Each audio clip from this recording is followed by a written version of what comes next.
From somewhere in the upper levels of the house, you begin to hear this music playing.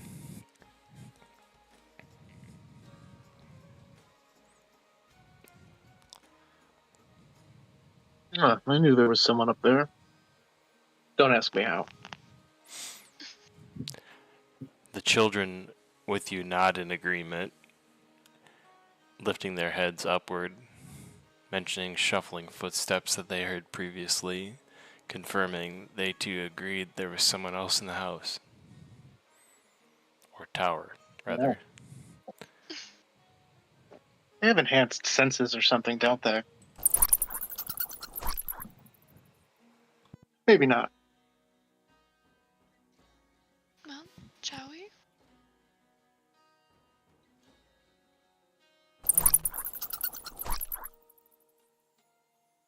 Did I ever get to see the contents of these chests at all?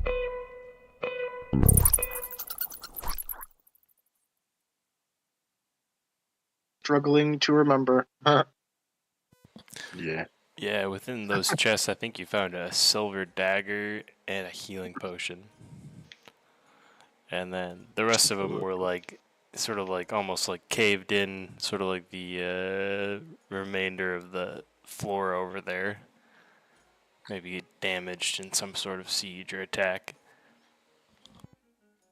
Okay. The one that's damaged has like a bunch of cobwebs inside of it too, making it look like it's been that way for some time.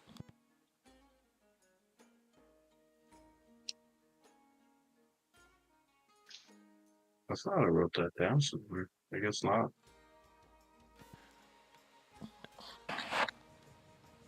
Claim your loot. Don't forget to add it to your inventory. I've been messing that up before. Mm. Yeah, that's the key. Add it in D&D Beyond if you're going to add it Yeah, anywhere. yep. I'd keep all my notes on that character sheet in that notes section. You simply just Yeah, go. I've been writing in there. What kind of healing potion was it?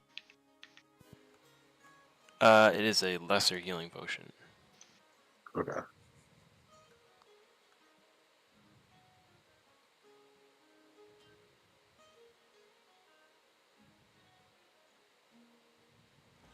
Okay.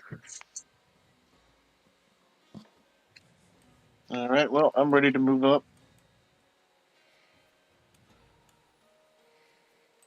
Let's do I it. suppose the children are coming. Mhm.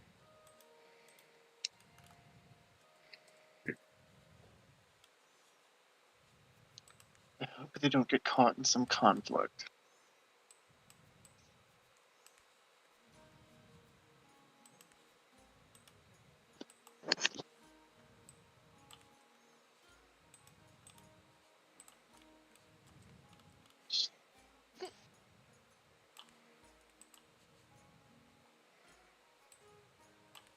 Platform left without us.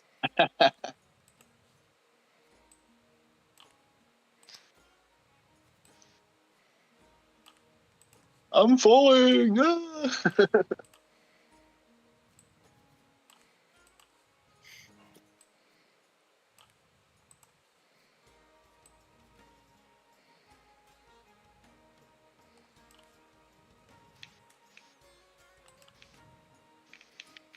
Ah! What in the narcissism? What? There's three is facing that portrait. Are they mirrors? Crossbows. I think They're they're mirrors. Looks like some kind of trap. Well, it definitely is a trash. There's like crossbow something on the floor.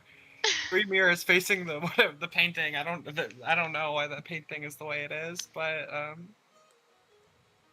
This person obviously doesn't like that man. Books Really likes that man. Yeah. Books line the wall of the north side of the room. Many of them are open. None of them are finished.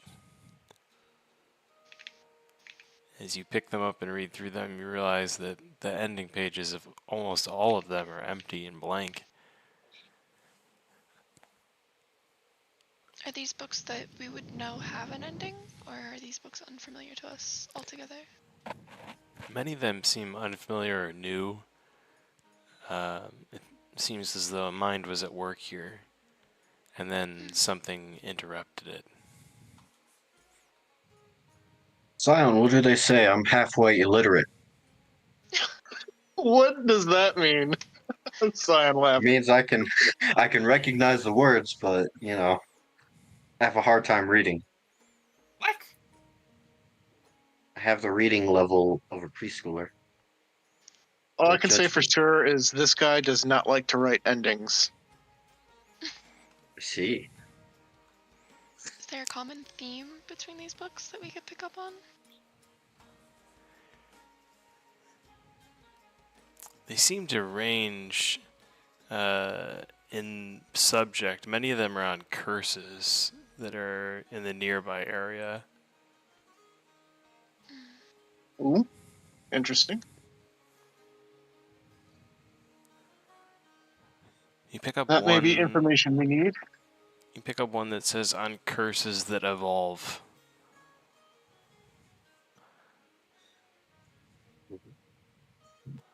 Go ahead and roll investigation on this one, Dan. I'll take a look through it. Attracted by the title, Cyan picks it up. 14.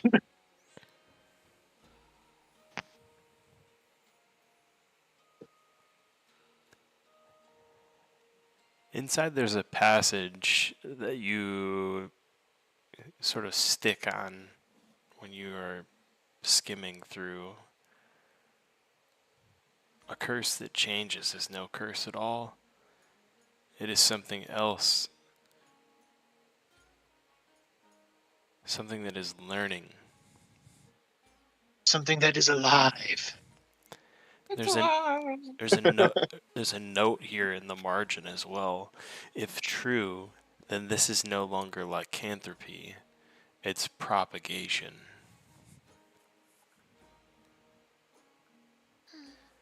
Interesting.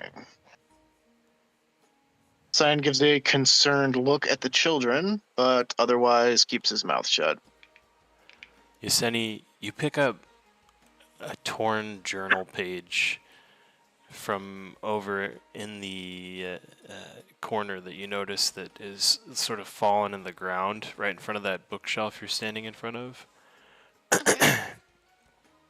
And it actually has something written on it. It says subject exhibited symptoms without bite exposure.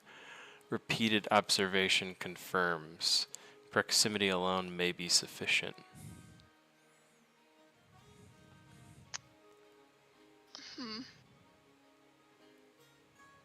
Okay. Well- I'm just gonna share that to the group. Cyan will take the passage from you and read it, and you'll kind of see his eyes bulge a little bit as he does, but then he hands it over to anyone else who would like to see it. I think Yeseni's also gonna take like a little handkerchief of some sort and like fold it over and press it up against her face. Like trying not to be super dramatic about it, but just like, nah, I'm not catching shit. I like it. Asshole can Better barely not be read, so happening he's to me gonna right need you now. to sound it out for him, Zion. I suppose this strain might be able to affect elves. There's also another book that's Yeah. right in front of you. Yeseni, you see it says the root and the vein, and it's bound in dark leather. There's subtle druidic markings etched onto the spine of it, Okay. and I'm gonna send you something that you can read aloud for what's in the front page of this book.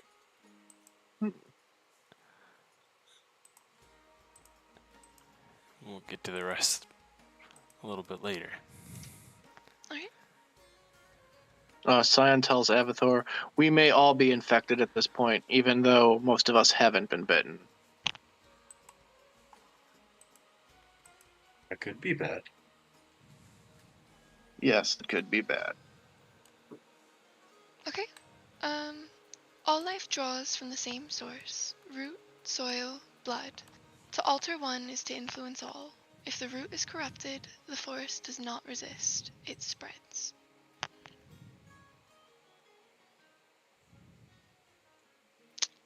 Pretty ominous. Yeah, I've been getting a lot of ominous visions and messages and stuff having to do with a tree in the south and something dangerous under the tree. Roll perception, Yeseni. Okay.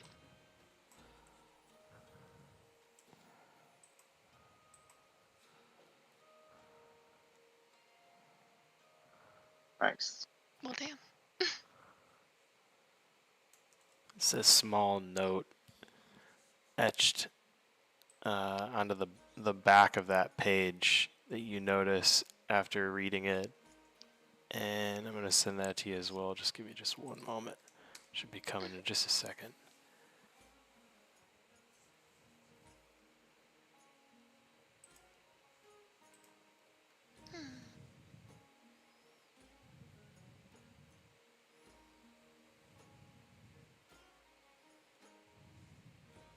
This is not transmission. This is cultivation.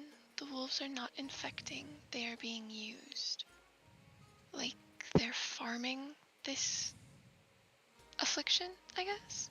That's how I'd interpret it. Well, just before we came here, we entered the werewolf's den uh, outside of the city, and we ran into a druid there that was performing some kind of strange ritual.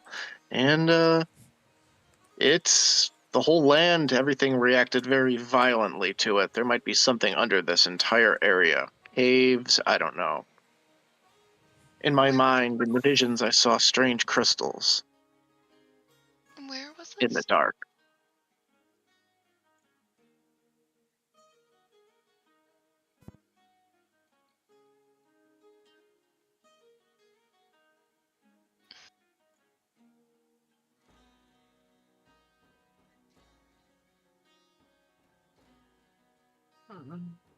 No. I see a note on the ground. It says, Druidic ritual site suspected. Hill structure. Tree central focus. If source exists, it will be there. Huh. Cyan looks at Avathor and says, now I know what half-literate means. Yeah. An apt I description. only know enough to to function, not enough to You got the be point worth a across. damn. Yeah.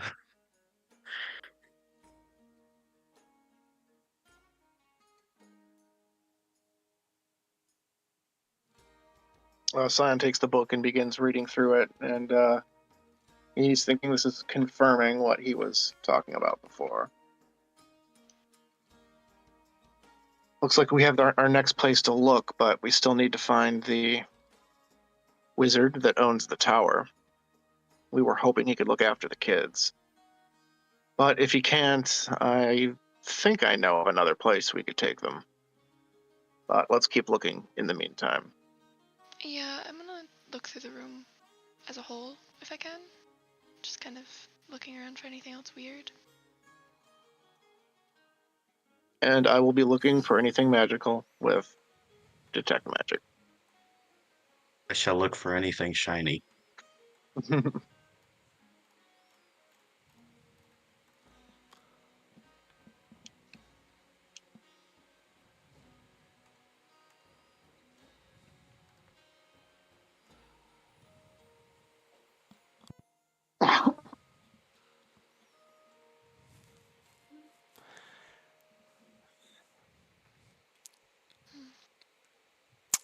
Sion, when you cast Detect Magic, the things that you'll probably notice in this room would be a set of scrolls.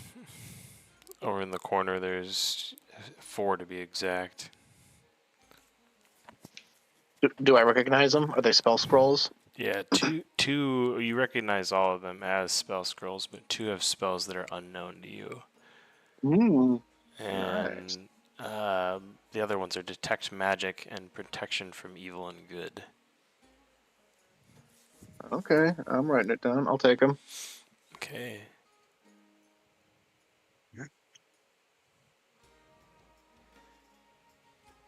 You also, I'm just gonna say, from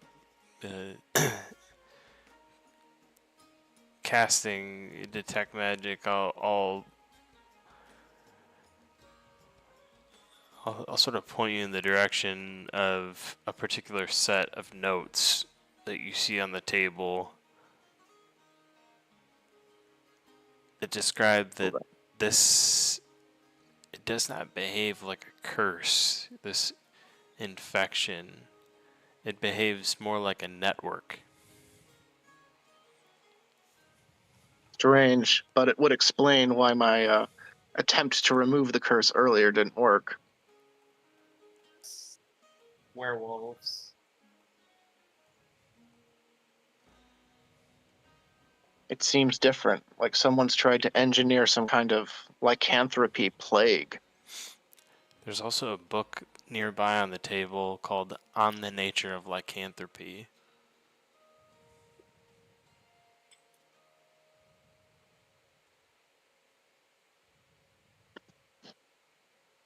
I will look through it, and I'll keep an eye out for any small, interesting annotations like the ones Yaseni found. In that case, I'll send you this.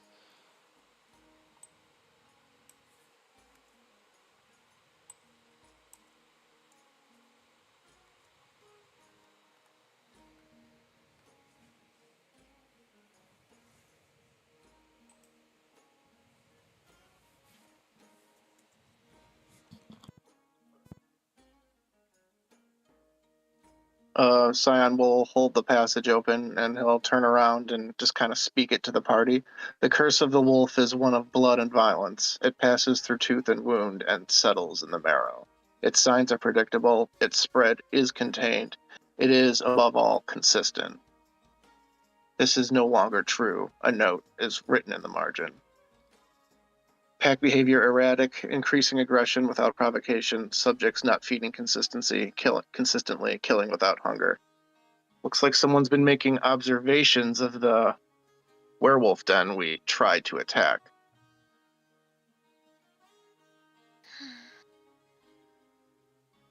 Seems that Fascinating. way.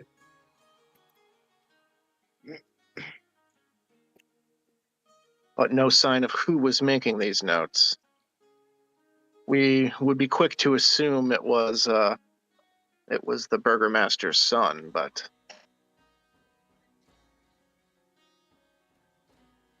I don't think this is his tower. yeah, exactly.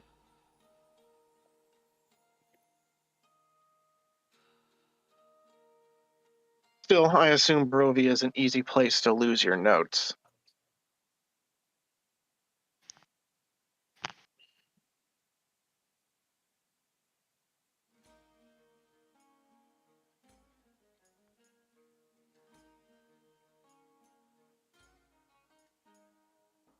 Right, well,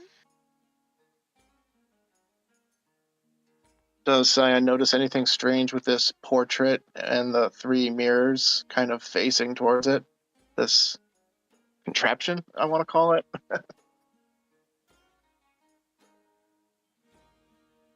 Yeah, you notice that these mirrors are all pointed at a portrait of Strahd.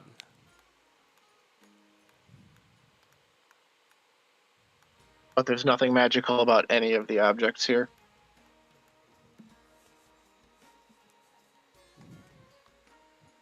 These mirrors themselves are just mirrors.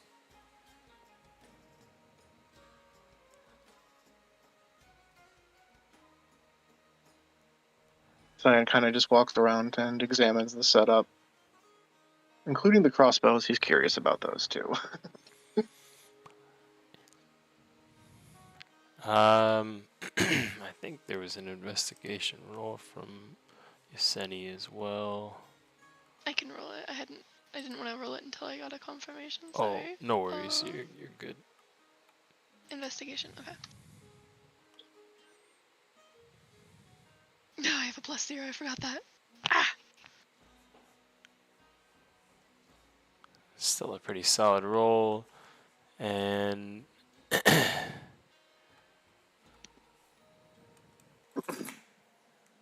gonna say you notice that there's like rigged traps all over the room.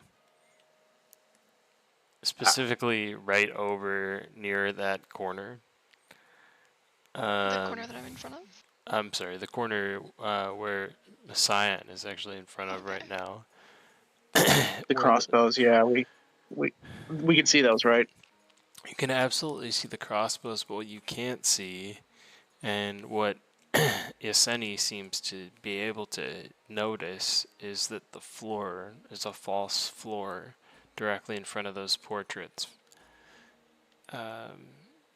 And anybody who stepped there may be in for a rude awakening. And I'll just put a little bubble in that area. Oh yes, because I definitely wanted to step between the mirrors. I think I'll just kind of gesture to it, the Scion. Just be careful. Don't step on any of those panels. Yep, that's why I wasn't touching anything. I couldn't Do I imagine want what to the play point stupid of it is. games? I might want to play stupid games. Well, I've got a mage hand. Could play around with that. Ooh, or an unseen servant. What? Does that portrait look like Strahd? Looks exactly You did like say it was Strahd, Strahd. and it is so realistic. It is a little bit frightening to behold. It's also massive, life-sized. And did we ask if the painting was magical? If there was anything noticed about the painting? Because I just remember hearing about the mirrors. I meant to, if I didn't. There's nothing out of ordinary about the painting outside of its eerie nature. Okay. What are the chances that I can, since I see them, I can tiptoe around the false floor? Oh, Just kind of absolutely. Being that you inspect the picture. yeah, being that you see where to and not to step, you can probably get inside there. Why don't we do this though? Why don't we roll athletics so we can see how agile you are as you tiptoe around? Okay. It's okay, I have a +5, it'll be fine. This is fine. Everything's fine. Yep, I always ask to roll acrobatics. Is that an 8 or a 10? That looks, oh, that looked like a 10 to me. I was gonna say 10s are better, so you're okay. You're at a 13 with your +5. You're solid. You're able to tiptoe around inside of this area, so feel free to move your mini in there if you want, and you can feel free to put him wherever. You're not gonna engage the trap unless I make you roll again and you roll worse than that. But I'm gonna put it right there. yeah, you're able to see now that there's like almost, it looks like there's almost eyes in that painting. You could see that there is almost a little bit of a surface where the eyes are painted onto the painting, and it makes those eyes look realistic. Part of the reason why from afar this looks more like he's actually there. But as you draw closer, you realize it is indeed just a painting. Okay. It's not like some sort of spying spell or something. Alright. Fair enough. The way it's set up, it kind of looks like it. Augustus will posit that this appears to be a trap for Strahd, perhaps. The painting looks to be something from Castle Ravenloft. Is... Is there anything unique about the arrows in the crossbows? Like, is it silver or something along those lines? Laced with anything?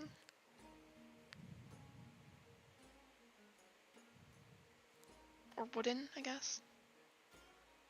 You can see that both of the arrows that are into the crossbows are not your typical bolts, but rather wooden stakes.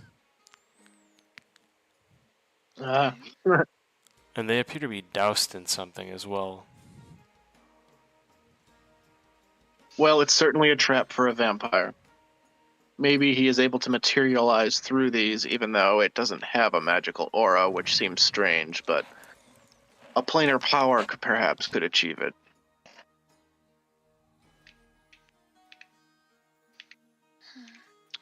Could I take the arrows from the crossbows? This is gonna be so stupid. Sleight of hand on both would be required, but I'll Okay. say a 12 or better allows you to disengage the crossbow without it firing. So maybe you just want to stand clear of it. I was gonna say, I'm Yeah, gonna I stay can with use this my eye. mage hand. You're smart I enough could use mage hand to do it safely. to know not to stand in front of it while you're messing around with it. You're giving me a little bit too much credit there.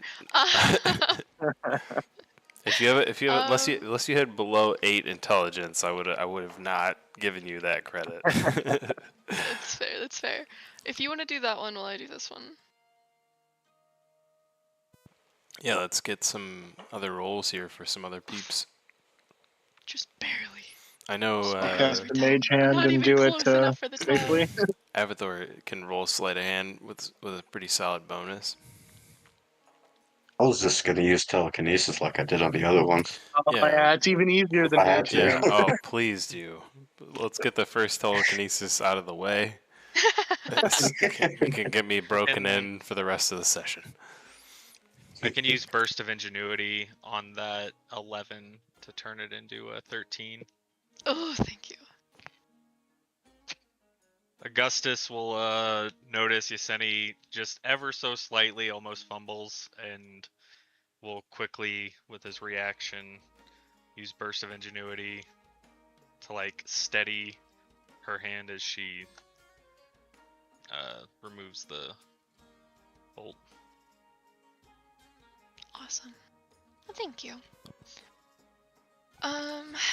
Yaseni, Okay, you also sort of notice that when you're standing back there, that Strahd's eyes sort of follow you through the mirrors as well. And the portrait is flawless. I mean, it is perfect image of him. He stands in it, not painted, but almost present right there in that room. You do get the sense that this isn't just a painting, even though it looks like a painting. So you're right to sort of focus on the painting a little bit. And being that Dan still has his detect magic up, I'm gonna say that you'd be able to see strong enchantment and divination residue recently active on the painting itself, but not currently active. So it's just residue, which is why it doesn't show up like the glow of other magical items. It's more like a dim dust, but it still shows up when you get close enough to it. And the thing that catches your eye is, that it like I said, it's recently been used. So you'd probably pass that information along to Yaseni, I'm sure, or the rest of the party. If hearing that, and if I do see, I guess Yasini making those actions toward the painting, Avathor will use minor illusion to cover up Strahd's face. It'll be like plain black on the outside, but in inward, it would look like there's nothing there, like it was before we messed with anything.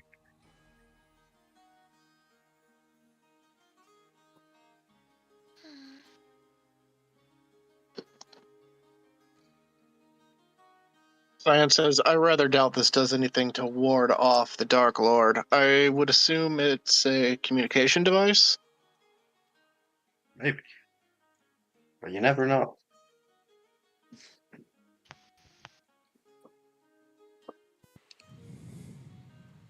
I would assume it lets you speak to, someone at the castle, perhaps.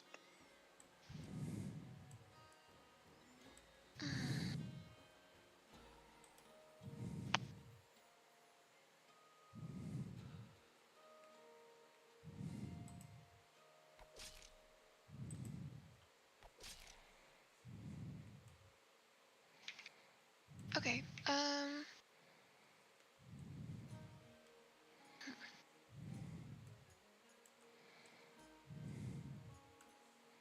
Is it something like the scrying spell?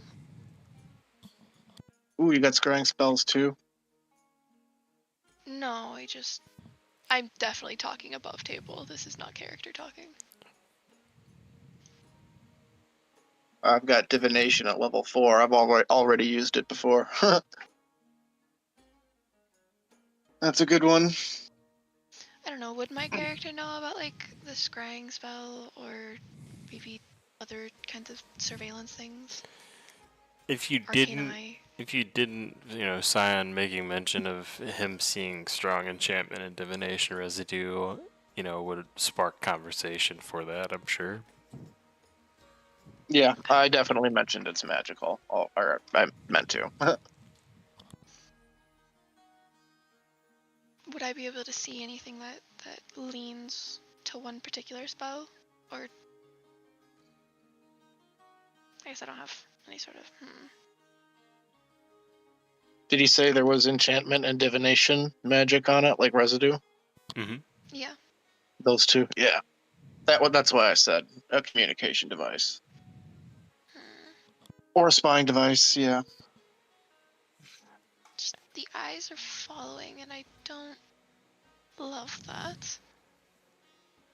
Can I tell if it's just an illusion done through like artistic mastery? Or Well, there's an illusion an on it right actual now. well, yeah, but I mean the eyes following. Would I be able to tell if it's some sort of like trick of the light through artistic mastery, or if it's The eye, genuinely the eyes, magical? the eyes following are due to that artistic mastery for sure. However, Okay. this thing is absolutely enchanted and is 100% some sort of tool being used to spy, and the mirrors being pointed at it are likely some sort of defense mechanism or trap.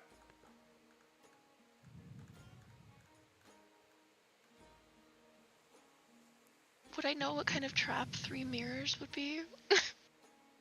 Out of curiosity, is that meant to stun or? Might have something to do with the relationship between vampires and mirrors. Right, but as far as I know, the relationship is they don't have a soul, so they're not reflected. Yeah. But again, that's above table. I don't know if there's something different that my character would know in universe. Yeah, and the mirrors aren't magical, apparently. So they're not enchanted mirrors. So there's gotta be some sort of like folkloric connection. Or something like that. Yeah, would I know of anything?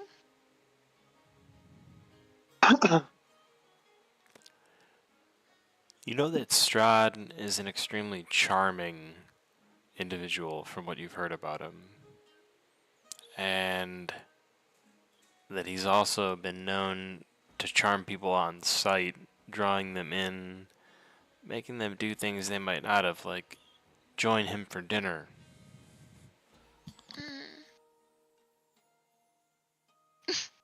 All vampires above spawn can do this, by the way. The moment you fix your focus on that portrait too, you find yourself drawn to it. You do like see the artistic mastery in it. You find your foot oddly slipping forward towards that trap also. Yeseni? Mm-hmm. Yaseni has advantage against charmed conditions. I hope it's not a trap like that, yeah. You're quickly able to draw your foot back, noticing that it's happening right in front of your eyes. It's just a few centimeters, but it was a slight draw. Almost like a magnetic pull. Anybody have any objections to me tearing this picture open? I wouldn't destroy anything in this tower until we've at least met the person whose tower it is first, but other than that... If it's enchanted as you look, you may not be able to. I could dispel the magic, attempt to dispel the magic on it first, and then you could maybe destroy it. We don't know the point of the magic, though, if it's targeting something or if it's being targeted here. No, I assume it's meant to extend the Dark Lord's power, but it's unusual. Planar powers of his caliber usually don't need tricks like this. Yeah, it would. I mean, it would seem that for whatever reason, Van Richten has this painting, and he's maybe using it as a conduit to spy on Strahd. But it also seems like he's gone out of his way to prevent any sort of counter scrying / entry / like he's trying to. I don't know why he wants to possess this. You've got the mind of a wizard there, my young paladin.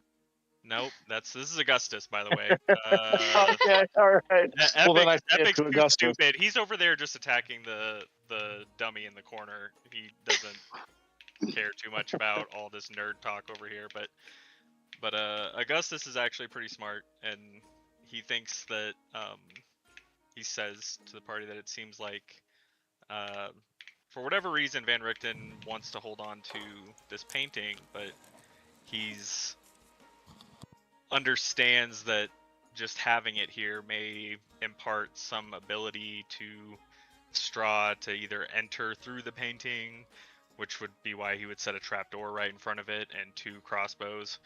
I think we should probably try to get in touch with Van Richten as soon as possible, and maybe even return those bolts, because it might be part of a defense mechanism that we may not actually wanted to have disabled. Fair. Well, I have a feeling having some wooden stakes handy will become useful in the near future. Also fair. That's why I have wooden bullets. Really? Yeah, I made those in like one of my first sessions. Yaseni, as you stand there for the last few moments, just as you're about to walk away, for just a moment, one of the reflections doesn't match the others. Strahd is closer in one of the mirrors, watching you directly, not from the painting, but from somewhere else. I think with Yaseni being unfamiliar with any sort of charm overcoming her in the past, she's already a little bit like, I guess her hackles are probably raised, and with that, she... what would she do? I feel like with her background, she would probably lash out, but I also feel like that might be kind of stupid. I don't think she's that dumb.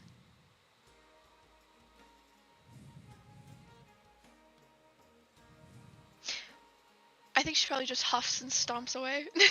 She's just pissed. She doesn't like being fucked with. Able to remain cool and calm under pressure still.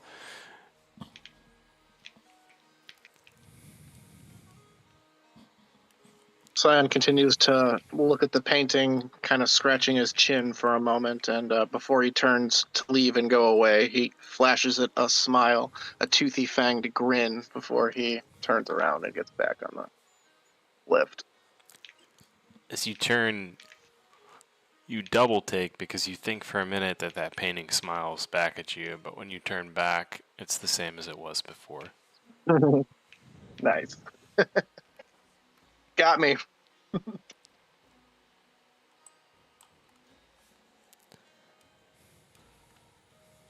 I will say, for character's sake, Yeseni's probably like clenched jawed, gripping her cloak to her a little bit tighter.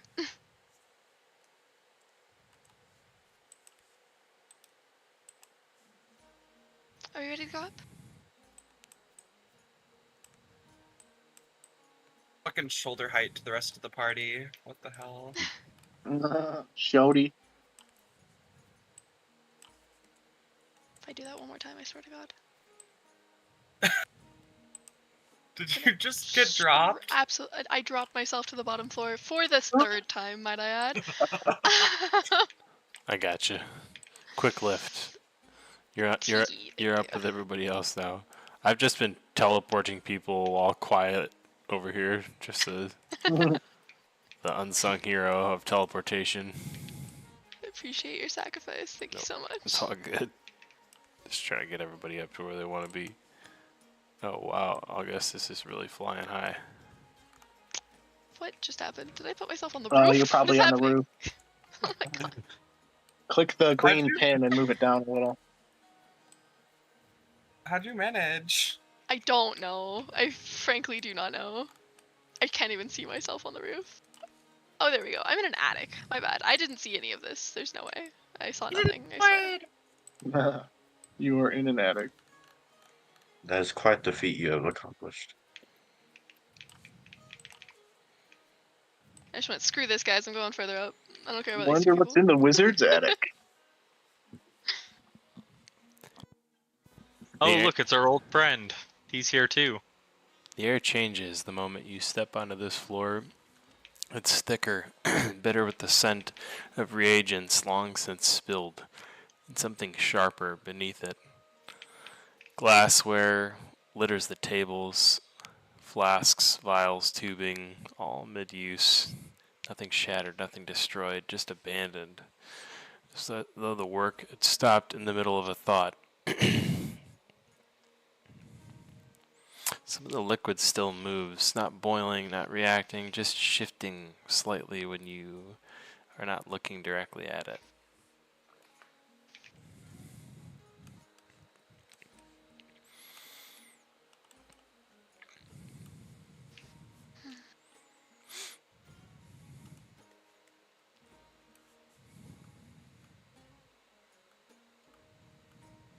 I think you said he's just gonna. So I take it you guys know each other?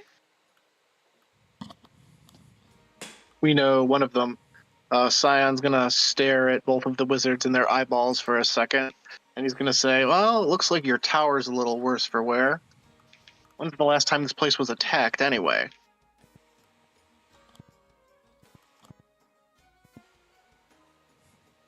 Van Richten looks you over, up and down, looks at Mordenkainen, and Mordenkainen doesn't say anything, and he looks grave, very serious. He doesn't respond to you either, Scion. And Mordenkainen Damn, walks. what'd you do to piss him off? He shoots you a glance as he walks around the table, Avathor. But he remains focused on Scion, walks up closely to him on his side, surveying him, says, "Don't move," as you sort of flinch as he puts his cane up to your back. Mhm.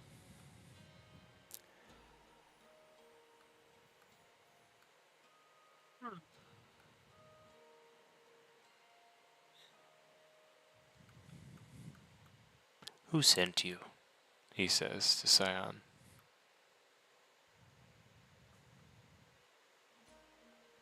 Well, Scion turns around and looks at the children and kind of bids them to come forward, and then he looks back to Van Richten and And then he says, "We read some of your notes downstairs. It seems this lycanthropy plague must be spreading in the wild already." Then Richten shoots a glance at Mordenkainen. Why are you here? Well, we were hoping either of you could possibly help with this condition. We're going to have to do something about it, or this place is going to be very furry very fast. He leans in slightly, and he's close to you now, within probably 8 inches, 10 inches of your face. Then you've already seen enough to be dangerous, and his breath smells deeply of garlic. To whom? To you? Yes, to me and to those children. So this is your plan, your research. What are you hoping to accomplish by spreading this contagion? You think I want to save them? It's too late for that. Better to understand.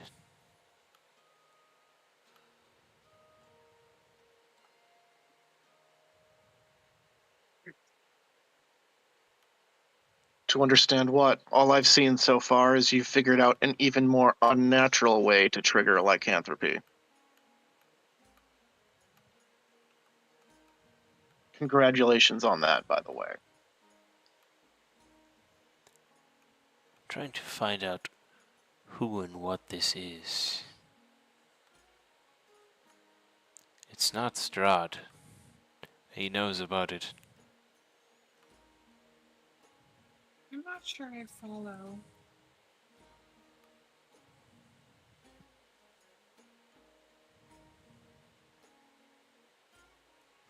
I'd like to know exactly whom you're referring to before we get to specifics. He turns away from you towards the tower wall, towards the unseen mountains beyond it. You think Strahd is the master of this land? Yes. Well, I'm starting to see some evidence that perhaps he doesn't have, at the very least, all of those abilities. No, but he encourages the belief that he is. He glances back at you. It keeps simple people from questioning. He steps slowly across the room, fingers brushing against old notes, half-finished diagrams, the residue of years spent trying to understand something that does not want to be understood. But Barovia is not his kingdom. It is his cage. The lands. And like all cages, it has something that built it. He looks each of you in the eyes now, measuring if you're still with him. The dark powers. He doesn't dress up the name. Oh, sorry, go ahead. I didn't mean to interrupt. You're okay. He doesn't dress up the name. He doesn't whisper it. He doesn't give it weight. It doesn't need. They do not sit on thrones. They do not march armies. They do not need to. They observe and they tempt. And when something powerful enough makes a bargain, they reshape reality around it. A faint tightening in his jaw as he says this last. Strahd made that bargain. You are standing inside the consequence. He moves towards the window again. In the Amber Temple, high in the mountains, those powers take form. Vestiges, remnants, pieces of something older than gods. They offered him eternity. They gave him hunger. And they bound him here, so they could feed upon what he became. A long silence. A cold winter, full of mist. But you can kill Strahd. He turns to you, excited. But if you do not destroy what made him, he will not stay dead. Acquired a voice seems to come from him now. There is one among them that matters more than the others. He calms enough to speak it.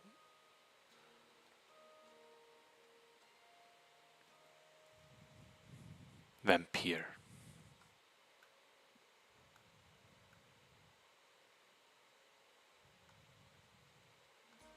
And the name feels wrong in the air.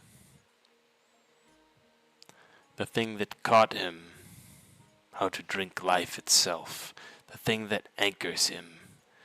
Destroy the man and the shadow remains. Then Richten exhales slowly. But the powers are not only the only forces in this land. He begins pacing again. There are other loyalties here. Older spirits. The land remembers what it was before Strahd. He gestures downward. The Fanes, the ladies of the forest, the mountain, the swamp. They were the true guardians of this valley. And he, a slight edge returns to his voice, broke them, desecrated their shrines, bound their power into himself.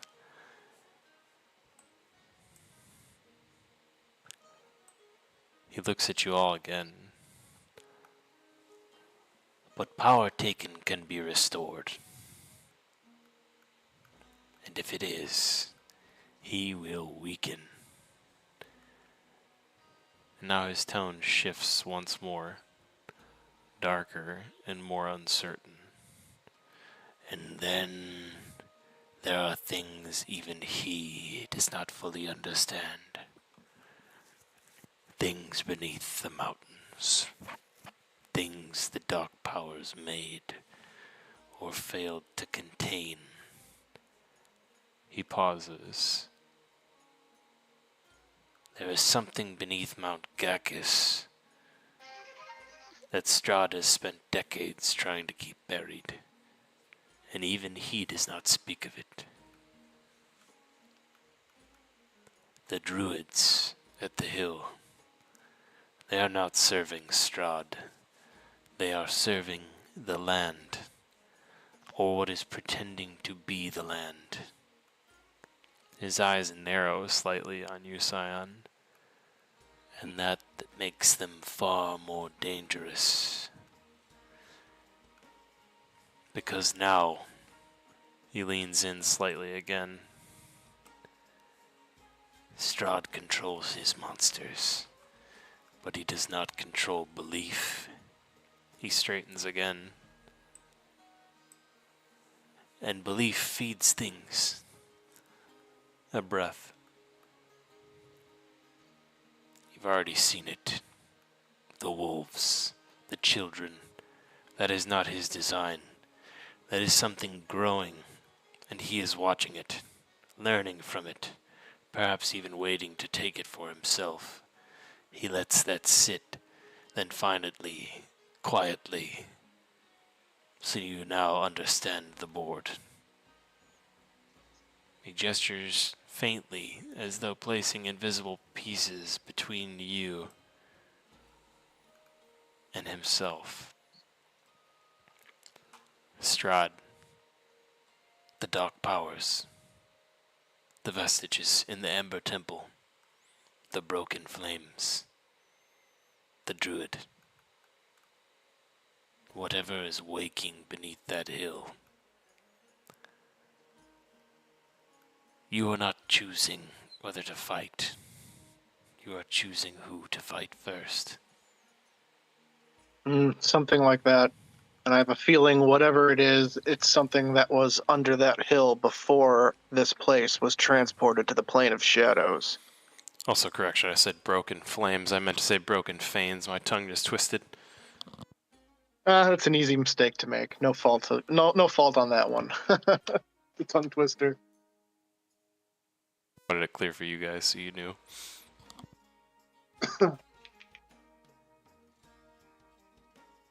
None of them trust each other. And that means, for a very short time, the enemy of your enemy may be the only ally you have. Silence settles over the room after he says that, and for the first time since entering the tower, you understand just how many things are watching this valley.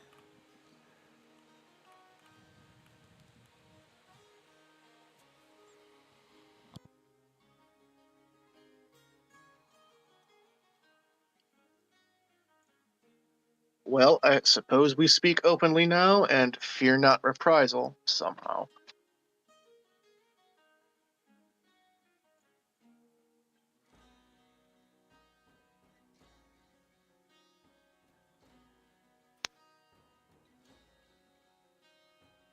If you're However, I believe it may be a good idea for us to visit Castle Ravenloft before we set off on these tasks.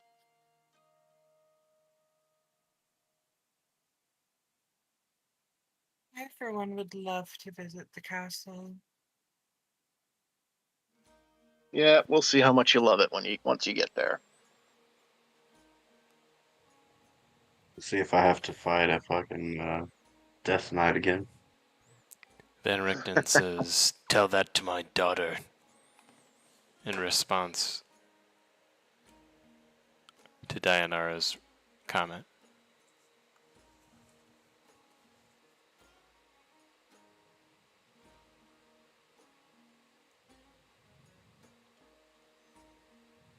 Your daughter came to Barovia with you, huh? Did she attack the tower with your cohort?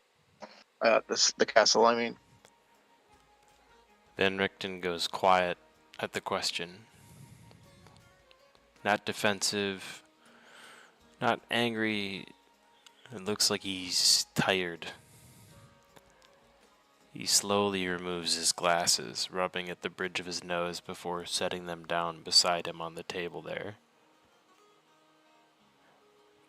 For the first time since you've met him, he looks old. I had a daughter, yes. And she did come to Barovia with me. She was sharper than I was. Braver, too. A faint smile touches his face for a moment, and then it's gone almost immediately. When you spend your life hunting monsters, especially ones that like to hunt you back, his eyes drift towards the portrait of Strahd. You begin to believe you understand how creatures like him work. I thought preparation was enough. It wasn't. He folds his hands together slowly, measured, like the memory itself is dangerous to recall. I was away from home when she disappeared. When I returned, the house was untouched.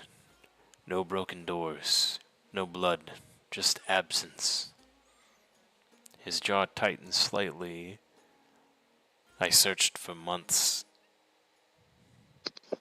Villages, roads, graves, every rumor, every whisper, and then one night, he came to me. No need to say the name. He arrived at my door like an old friend paying a social call. Polite, calm, and smiling. His expression hardens slightly at the memory. He told me that men like me always make the same mistake, that we think monsters only take lives. Then he left me a gift. Van Richten reaches slowly into his coat and removes a small folded cloth bundle tied with black thread. He stares at it for a long moment before opening it carefully. Inside is a lock of auburn hair, perfectly preserved. She used to braid ribbons into it when she was younger.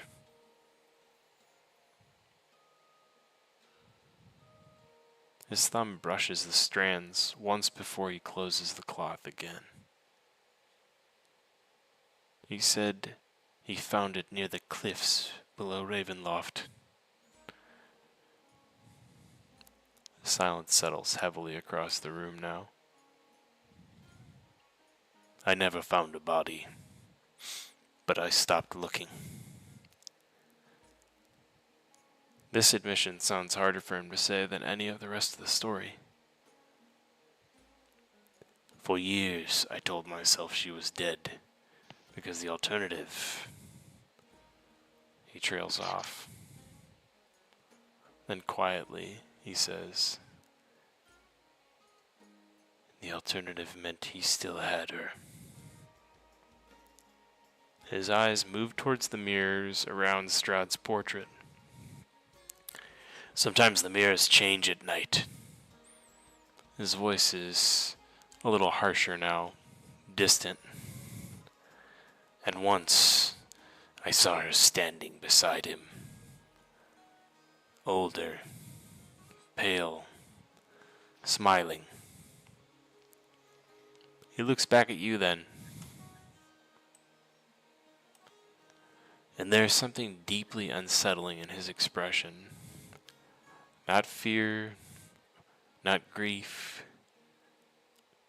uncertainty. And after everything I have seen in this land, I still do not know if that was cruelty or hope.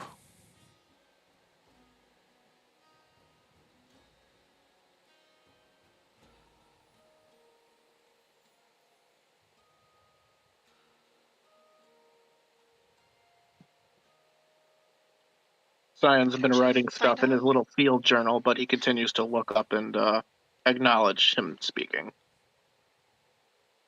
Why don't you try and find out?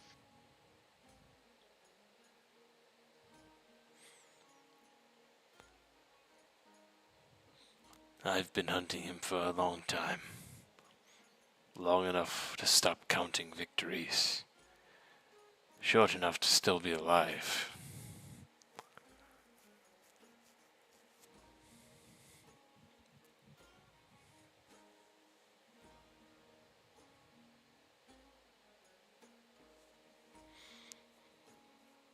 I guess you can say I'm not ready to pursue him again. Just yet. Maybe not on your own, but you could come with us.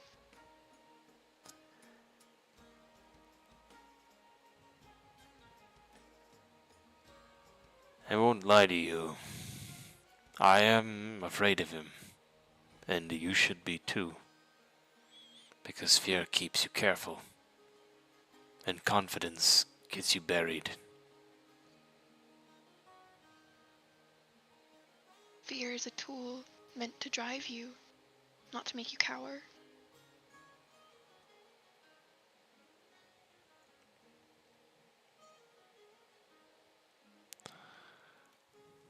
I like this approach as well. From what you've revealed to me, you have confirmed a few theories that have been popping around my head as of late. You've touched the weave recently. What touched you back? He says to Cyan.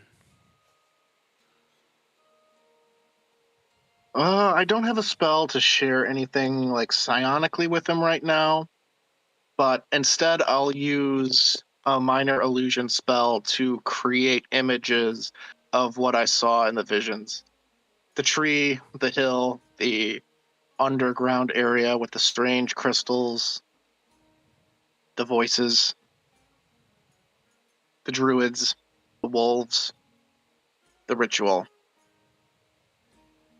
See if he recognizes any of it just by recognition. Just things that he's seen, because it seems like he's been all around. He's probably seen this stuff. Magic here doesn't stay where it belongs, he says to you. Remember that before you reach for something deeper.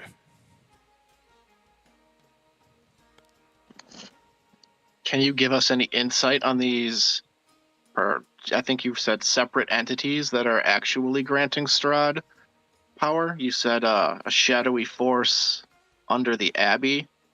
What are they? Some entity from the plane of shadows? And the magic anomaly under the tree. I'm not even going to begin to claim any understanding of that.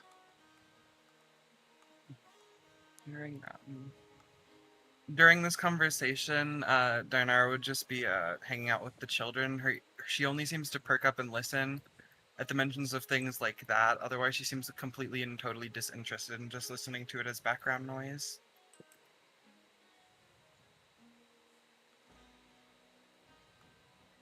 Anyways, proceed.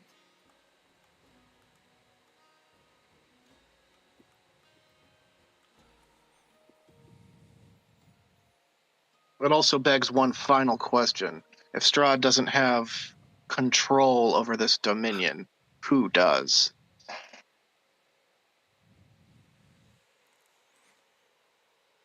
I sure don't see Lady Shar intervening in any affairs here. It is my belief that the dark powers are who is in control of this realm, and that Strahd has found a way to rob them of those powers. Oh, he has been busy, hasn't he? Fascinating. As we've traveled the countryside on our way to Valaki, I saw lots of signs of strange rituals being old, ancient rituals, hundreds of years perhaps even. I saw signs of them on the road. Things warped, damaged. It didn't make sense. It didn't look like normal destruction. But I have a feeling this might have something to do with the powers he's used to wrest control here. I just wonder what entities he's made arrangements with.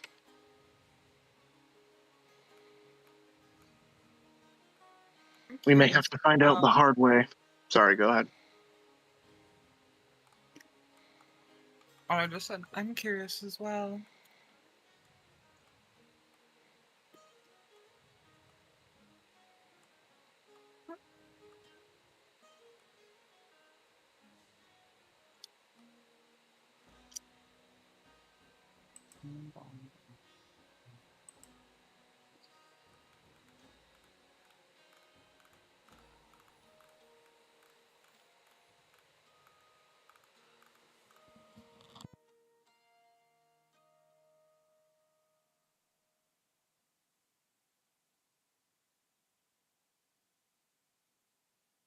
Well, where to next?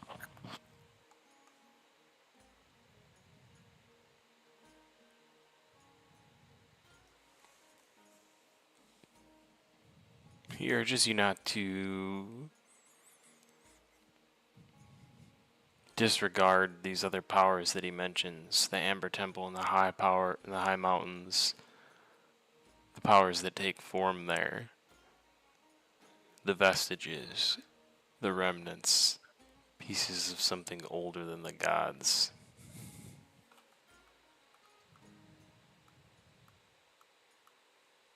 And Strahd has committed foul magics that harvest power from these entities that gives him power similar to, say, the god, the demigod, the planar lord. And this one among them that matters more than all the others is named Vampire. It's he who gave Strahd those powers that he has now. Yet he may regret it. As Strahd seeks to overthrow those that have empowered him and take more for himself.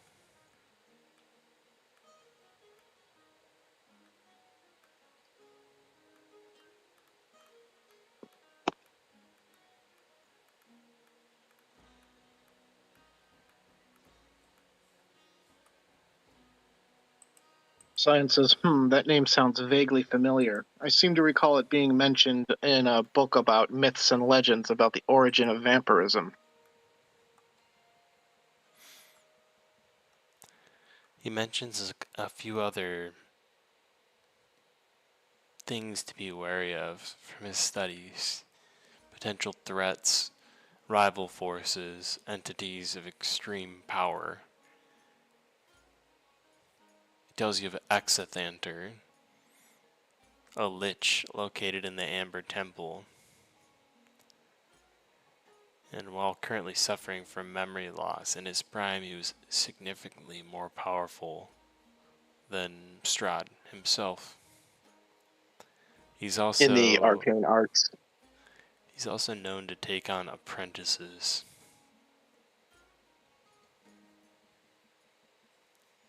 A mad lich with a fractured mind. Interesting. We've Tells already you run into one lich once, but this one's a wannabe tyrant.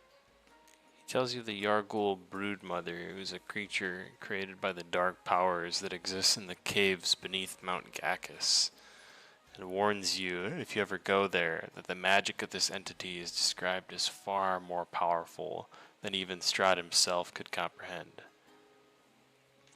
He struggled to contain it for more than decades for this reason, which is why it roams free in its cave. And there's the Fanes of Barovia, as I called them, the Flames of Barovia, the ancient spirits of the land, the ladies of the swamp, mountain, and forest. Strahd was only able to conquer these forces by desecrating their shrines, which you laid eyes on earlier when you saw those at the hag's hut. And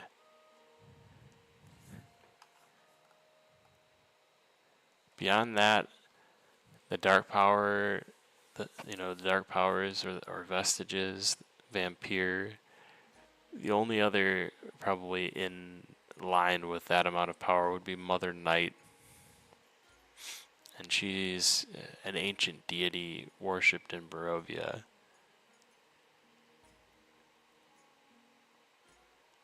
Scion is taking notes furiously.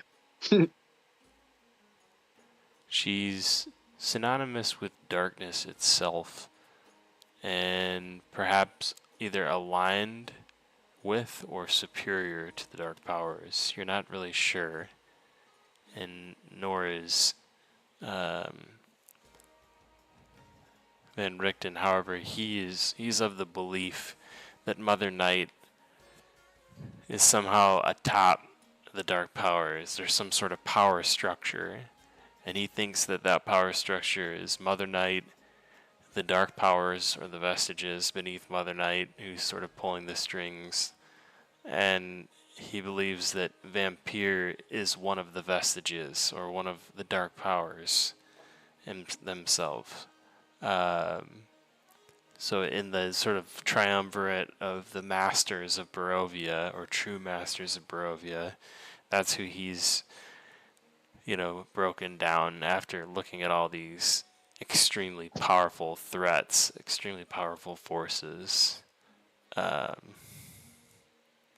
the evidence that he's found is that Strahd has somehow stolen the power of influence over Barovia, and these mists are under his control,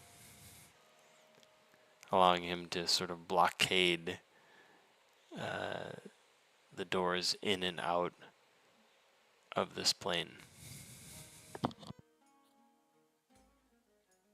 But also steal people even from other primes. God, Scion's still impressed by that.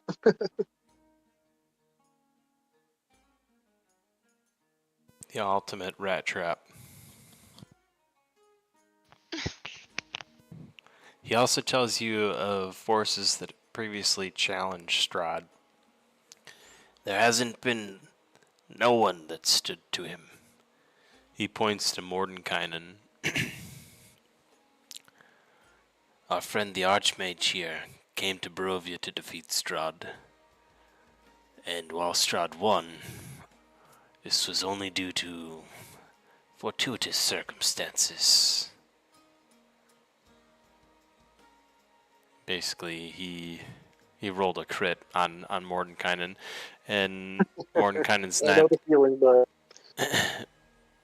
Mordenkainen was generally considered more powerful than Strahd before they met, and after, of course, Strahd's fame grew even greater when he defeated Mordenkainen and made it look easy.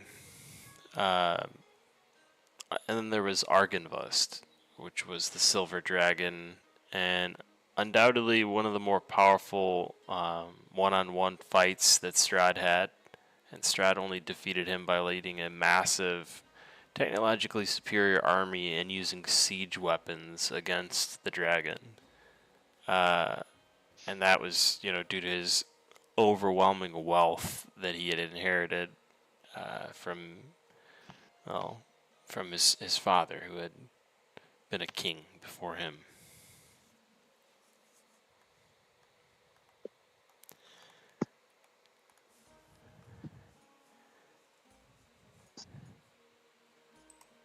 yes, well, my father would have hired a cohort of dragon hunting mercenaries. La-di-da.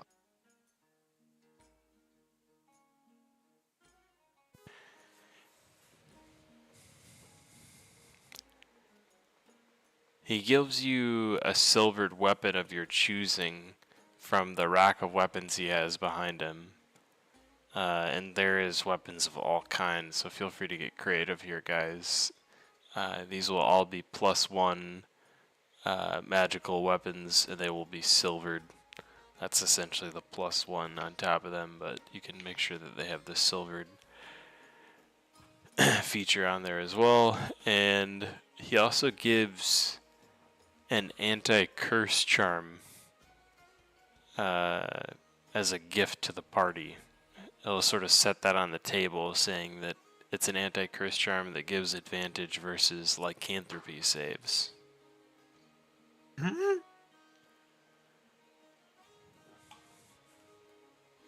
have a feeling we'll definitely be needing that. Will that help? Will help the children in any way? We were hoping to leave them with you, and you could help them. He tells you that they can absolutely stay here, and he will find a way to help them. He looks at you ominously when he says this. Cyan kind of narrows his eyes at him, and they begin to glow brightly.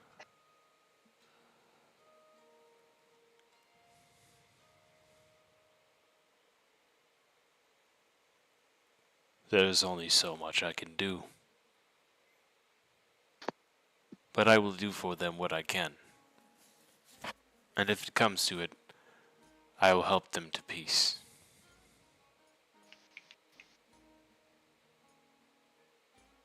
We are hoping it won't come to that, but from what we've read of this plague, contagion, this entire land may be in grave danger if we don't find the solution to it. He says with the understanding and experience of a grandfather, I have been here for a long time and seen many more than just these turn to much worse fates as well. Many of the beasts that you see here in Barovia were once proud creatures. I do not wish that fate for them, but if it comes for them, it will come for them. I will do what I can to stay it, and that is all I can do. He says to you sort of gravely, but he nods as though to say this is his promise to you.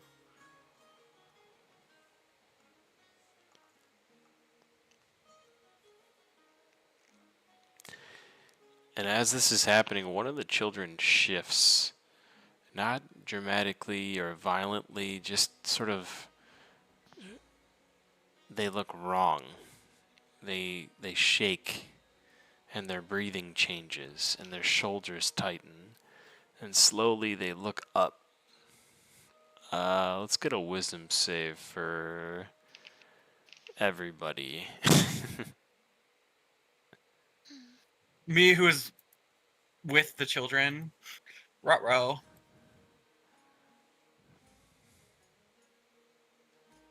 21.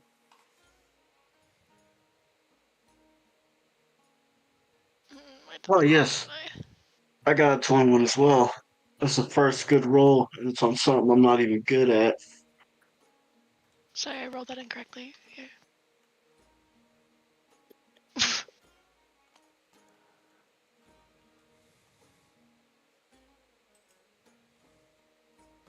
Alright, we got a 9, a 20, a 21, a 19, and a 12. So much for that +7. Jesus.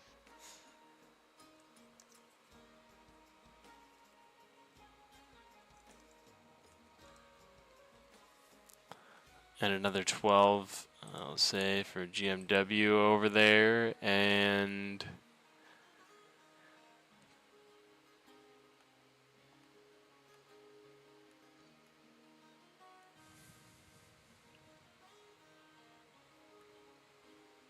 Augustus can use Burst of Ingenuity on anyone who needs it to pass their save. well, I'll let you decide if you want to do that based on what happens. I'm going to say that's a fail since 3 out of the 6 rolls did fail. And you guys are all afraid of this one child, like fear. You know, you feel the effects of fear mechanically. So if you want to, you absolutely can. And that So child that you're afraid of, their eyes begin to reflect the light a little too sharply. Their jaw tightens just slightly too far, and those teeth begin to extend out of its mouth. Van Richten says, "Don't touch them. Not yet."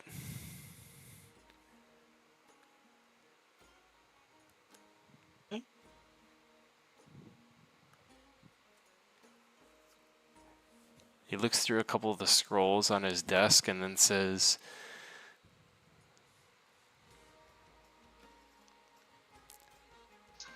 yes, that might do it. He runs across the room over to some of the powders and what looks like potions he has and begins to mix something furiously. He then comes back across the room with a cup of whatever this concoction is.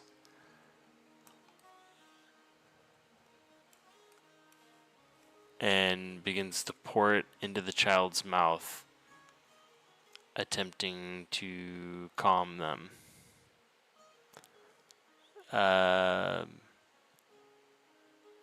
He's going to look at Epic and say, You, help me.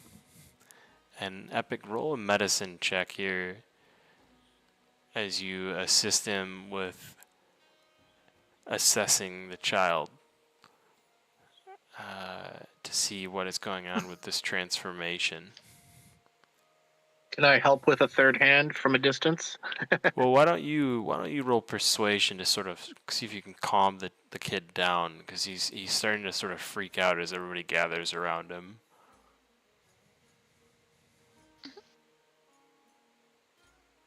I was hanging out with the other kids. What are they doing?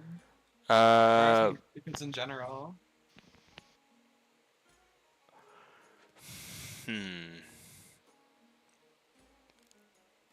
Roll religion for me. I certainly will try. 24?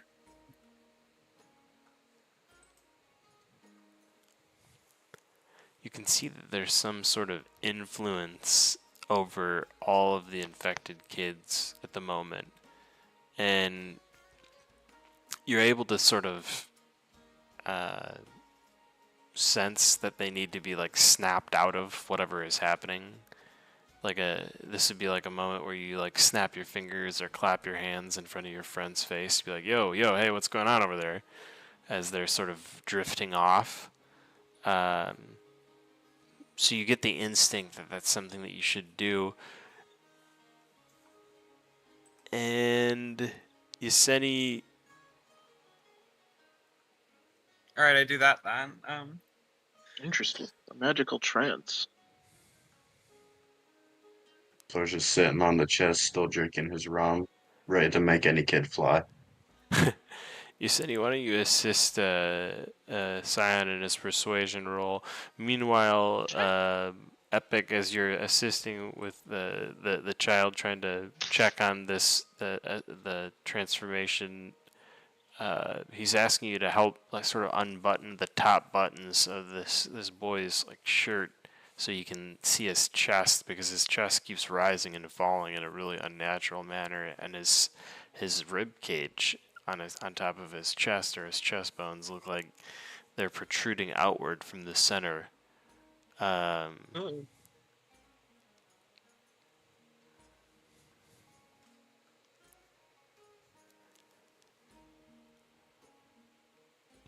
I'm sorry, did you tell me to roll persuasion? I might have rolled unnecessarily. Yep, persuasion, and Yesenia was gonna back you up, which she did very well. While you're like making like faces at the child, like trying to make them happy, she's like, no, maybe not the best thing to do right now, and comes in with like a smoother approach. I'm gonna imagine, based on those rolls, but you get the sense that your talents might be used otherwise or elsewhere, and maybe noticing this, you like sort of looking around, looking for something you can do to help. Van Richten's gonna say, "Go grab that drought over there," and he points to like a drought that's brewing on the table. And he's like, "I don't know if it's gonna work. I've been preparing this, and it still hasn't been tested." He says slowly but calmly, "Perhaps now this is the time." Scion will retrieve the bottle and return it quickly. Carefully, without dropping it. The child lunges briefly for a moment, and then Van Richten pins him back down. Avatar can help Van Richten with telekinesis and force him on the ground. Gravity. His legs Avatar's just chilling in the back. his legs and arms are just pressed to the ground as he I fails. wonder if you could hold him still like that. That's pretty cool. That might actually work. Well, he could fight him, but I think he'd fail pretty hard against Avatar there. He does fall still, like completely still, but he's breathing heavy, and he's not quite unchanged. I have Beacon of Hope. Can I cast that? Yeah, absolutely. Okay. Any number of creatures within the range.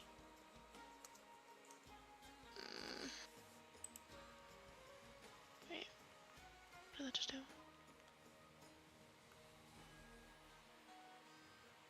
Maybe one day I might actually do this within this century. Give me a second.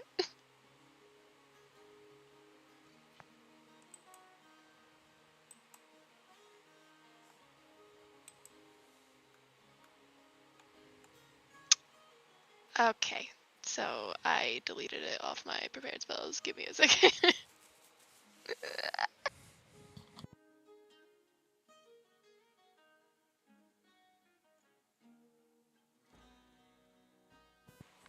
You see it now. He looks back at all of you. It doesn't wait for the moon. It waits for the moment. Scion asks if there's any chance he could dispel the magical influence causing them to transform. unless you've already tried that.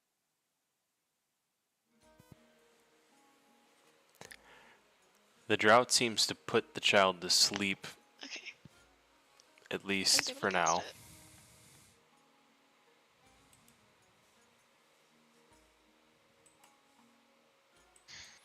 It should be everybody in the area having advantage on wisdom saving throws and death saving throws. I don't know, I thought the wisdom saving throws thing might be helpful. And regaining the maximum number of hit points possible from any healing, which is pretty nice. Ayo. I'm going to say you're able to cast that while the kid is drinking the drought, and his eyes open back up and he seems lucid, at least for a moment, before he slips back into sleep. Good. Let him rest for now, says Van Richten.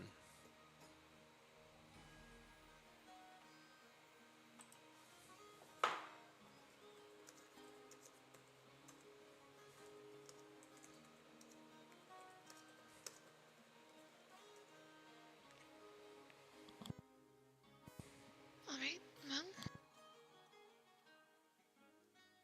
Can I look What over the other now? children and see if they're alright? They appear to be the same condition they were when you guys got here, and besides this one who's suddenly took a turn for the worse. Van Richten encourages each of them to take the drought and take rest, providing all of them with like a small cot and bed to sleep in the corner of the room. He tells you that he will take care of them as best as he can, but if one begins to become a threat to the others, he'll do what's necessary if you intend to leave them with him. Meanwhile, he's searching for a cure for this, but hasn't found it yet. He seems a little bit discouraged, although hopeful after that spell got cast.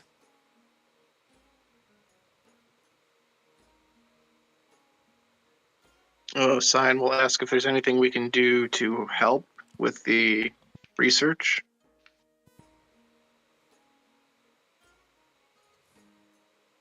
Eyes on whatever is underneath that hill. Your observations there could be invaluable.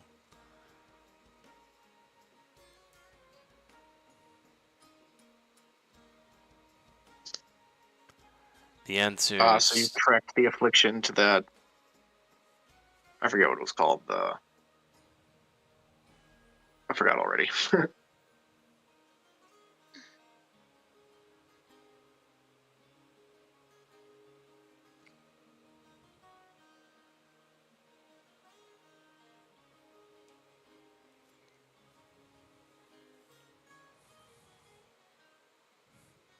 he thinks that the root system of the tree at Yesterhill has something to do with it.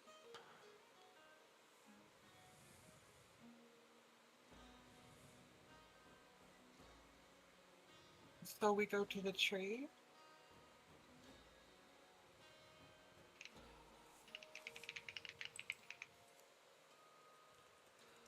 I think so. Sounds like a good plan.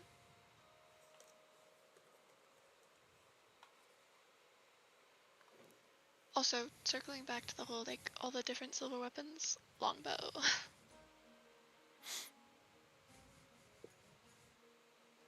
The silver, or I grabbed a silver longsword. I took a dagger. And he's speaking of the Gulthias tree, if maybe that was what you were forgetting about, Scion, what it was called. Yeah, I think so. I forgot the name. Just the tree on top of He Yesterhill. did tell us though. Yeah.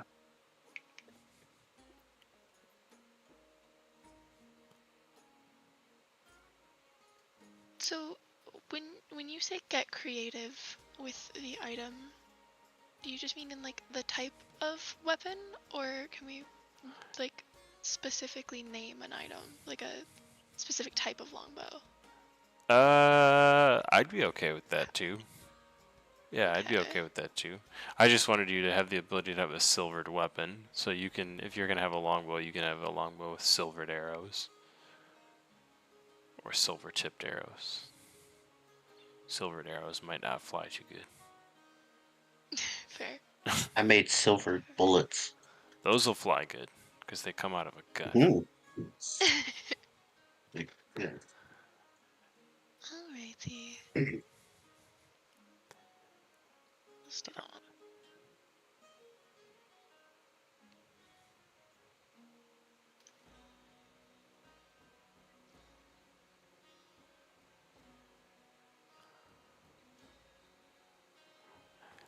Seems like a good time for a quick break. We'll take a break till 10 minutes to be back. Be back shortly, guys. Yum.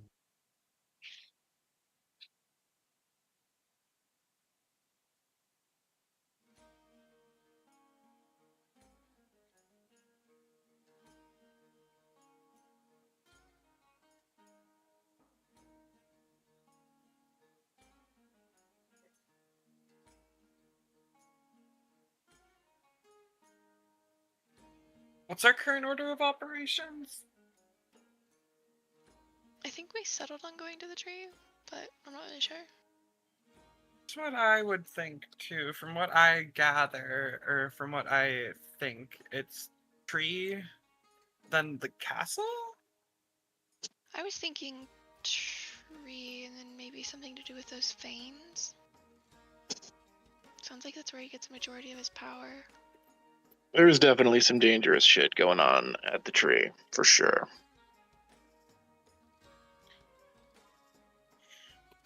But there may also be people we could turn to our cause if we're smart and careful enough. For that entire interaction too, Dianara was just kind of fucking sitting off with the kids, not paying attention until they're mentioning freaking dark powers and stuff, and she's like, ooh. If we could convince the druids to do their jobs and commit to rituals that will attempt to purge the shadowy darkness from the nature spirits and all that, I'm not going to pretend to understand druidic magic, but we might be able to fix this. Dianara's ears perking up every time they mention dark bargains.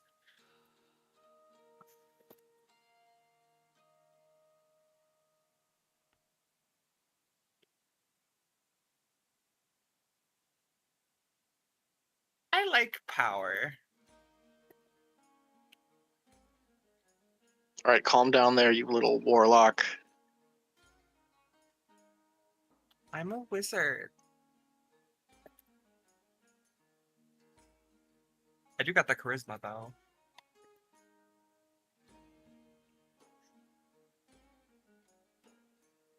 My lowest is a 12.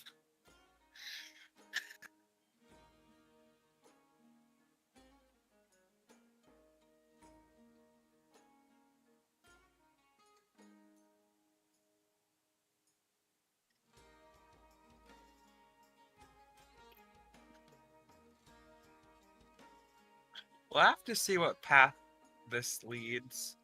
Because depending on where things go, it depends on what Dianara would do. Right now she's a very middle of the road neutral character. I haven't decided what path I want to take with her yet.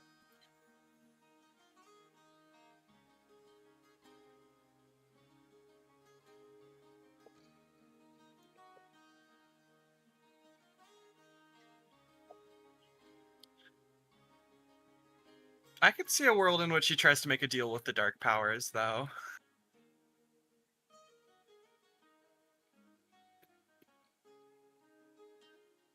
There might be more opportunities for that than you think, so work on your wording.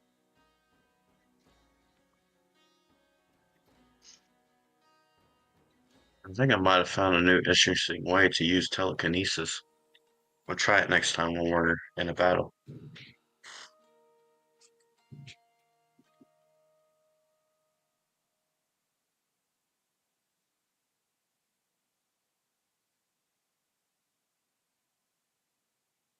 I find it funny every time I'm looking at my character sheet and I go through my background. I'm like, ah, yes.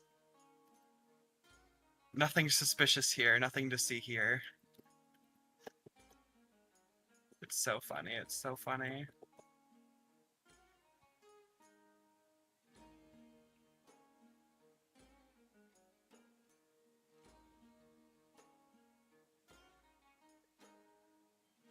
What backgrounds do y'all have, anyways? Pirate, chaotic, neutral. Bad reputation.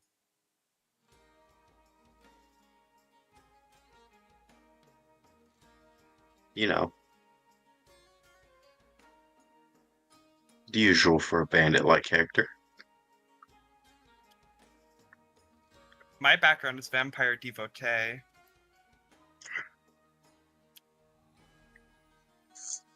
Yeah, more focused on the philosophy of law than the direct application of it.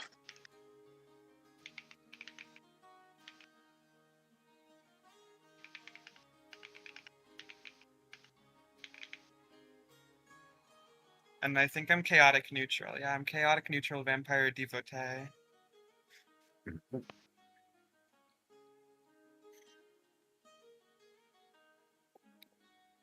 I'm from vampiric court.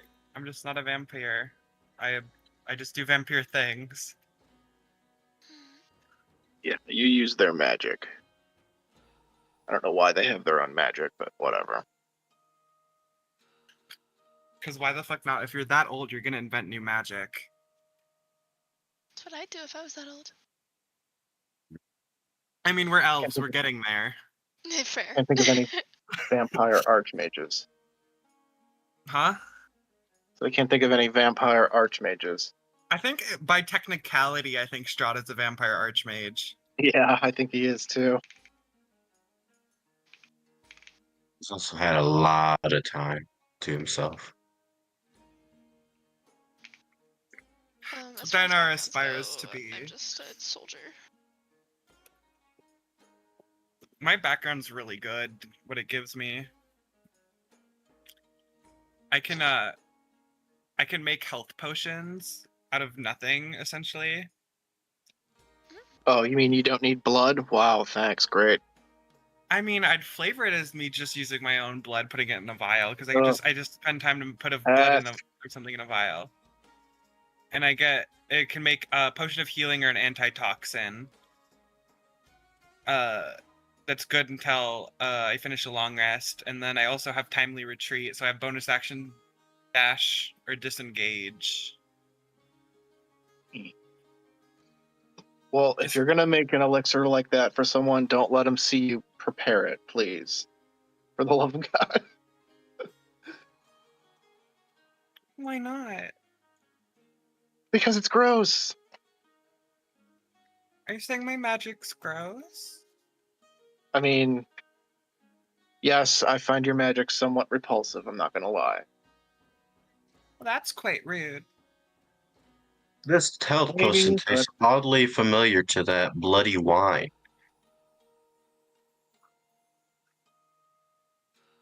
yeah, I wouldn't be surprised if whoever came up with that magic you're using spent some time here.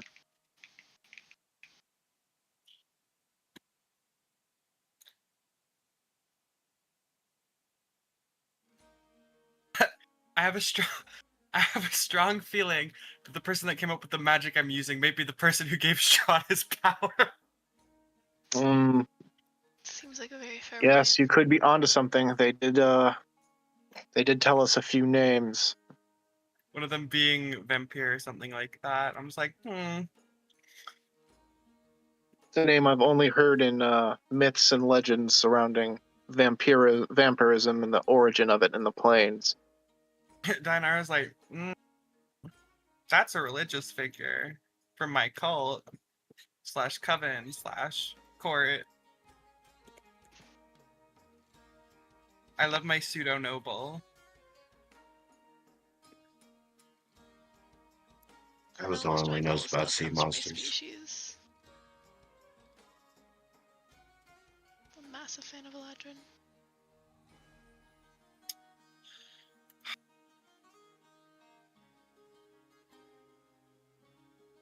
Why do I kind of really, really want to sanguinate myself right now? I really want to use the vial. I shouldn't do it. I'm gonna die. Why? How many hit dice are you supposed to get before you can use it? It's all up to user, like, interpretation, really. I'm thinking You I may gamble? wait. It is very much you gamble. I can use up to 10 of my hit die and How roll many hit them. die are you at now? We are at 8, so I think I couldn't use them all technically. I'd have to dip into my D12s to even use all of them. I'll tell you what, if it kills you, I can cast Gentle Repose on your corpse and we can cart it around for a while. I was gonna say, there's at least 2 people that can bring you back to life, so you're Oh probably yeah, fine. she might have Revivify. You know what? She has Fuck a it. lot of you, things. We ball. I might actually just full send it. I kind of want to wait until level 10 though, so I can just do all of my D12 from my fucking pool and full send D12 and see if I kill myself. Yep, and then just have me cast Yeah. Gentle Repose, she casts Revivify, and then you can try again. I mean, I guess I could do it now and then just desync the thing and then just what the fuck is the word? Reattune to it and spend the die again. Then you gotta roll again, right? Yeah. So just a mid-session update with things that the players should now understand. There is a curse that is spreading unnaturally. The druids are accelerators. The land is a conduit.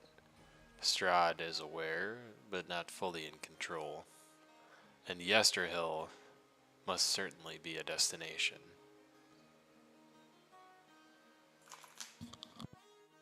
Yeah, we learned some stuff, alright.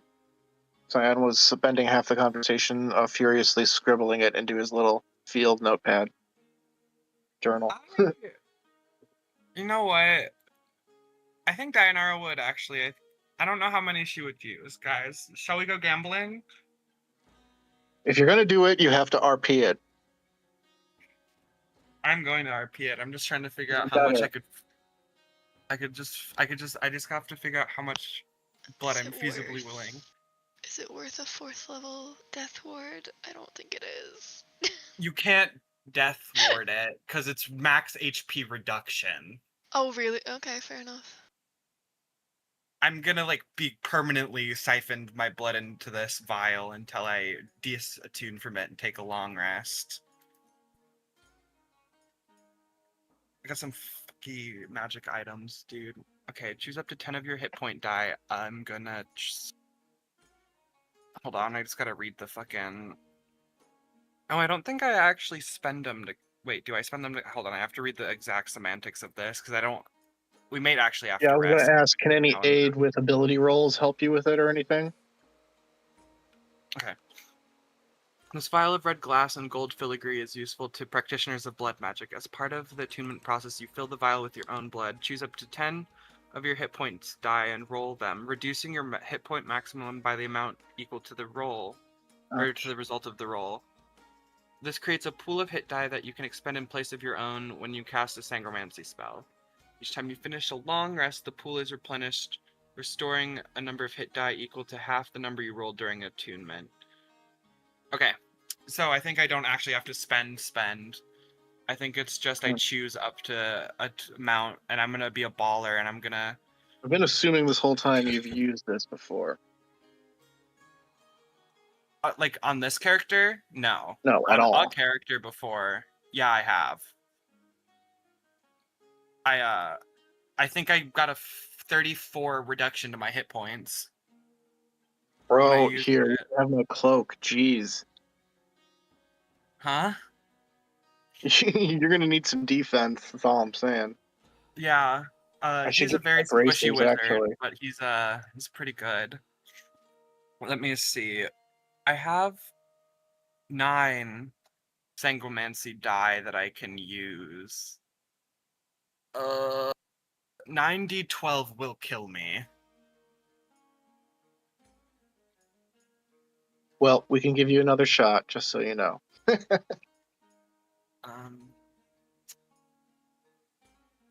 Should I play it safe and just roll? No, because I kind of want 18d12 to be able to spend. You know what? Fuck we it. ball. Do it. Yeah, fuck it. We ball. I'm gonna be the squishiest wizard that ever was. Please don't roll well. Okay, I'm seeing a lot of ones. This is looking good for me. 39. What's 39 minus 82? You mean the other way around? Or yeah, 82 minus. 43. You've got 43 hit points remaining. I'm. So your pool is 39 and it refills on a long rest? No. No? I get my pool Half that. now for d12s is I have. Because I had 9, I rolled 9, so I get an extra 9. So I'm at 18 d12 that I can roll before I have to start rolling my d6, I think, is what I usually get as a wizard. Weird. I essentially doubled my beefy spells, so I get a lot of... I'm really squishy now, though. Really squishy. Oh, I'm so squishy. If you RP this well enough, Scion will actually give you something to help you. But you have to RP it. I will, I'm working on it. Let me Alzar's click. not paying attention. He's playing with his telekinesis. He's trying to he's trying to move around two With all two this, daggers at like, once. knowledge of, like, the threats ahead and stuff, and all of the dark powers and stuff that she's been hearing about, Dinara would take out her glass vial and she'd kind of look at it, running her fingertips along the vial, kind of just quietly pondering for a second. She looks at her new knife that she got from the wall of the weapons rack, and she starts chanting, or not chanting, but saying like incantation, or like kind of just, I guess none of you would understand it because you don't know blood magic, but some sort of arcane saying as she cuts open from just under her middle finger to her wrist, and the blood drips down her fingers into the vial, and you watch as it kind of shimmers with like dark crimson liquid. And she's quiet, she just watches the vial fill, and you can kind of see her go pale, like whiter than usual for a bit, as you see it saps the vitality, and the wound slowly closes and doesn't leave a scar. But she has this vial of blood now for anyone who was watching at all, or who saw it out of the corner of her eye, or heard the chanting.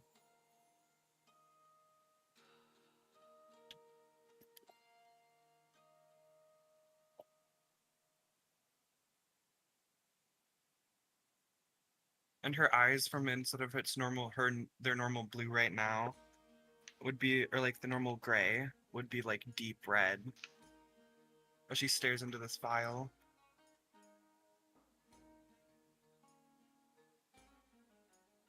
Scion doesn't say anything, but he watches quietly as you commit to your ritual. And since we've talked about this before, he kind of knows what you just did, what it implies. And he'll walk over to you and he'll remove a ring from his finger and hand it to you and say, "I think you're going to need this."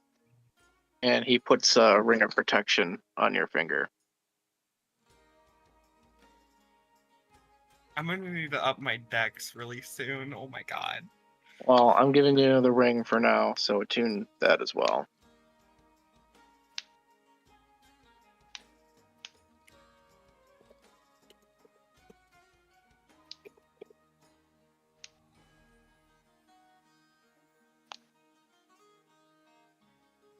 I think Dusk or someone was supposed to have it, but you have it now. It's mine. I give it to who I want.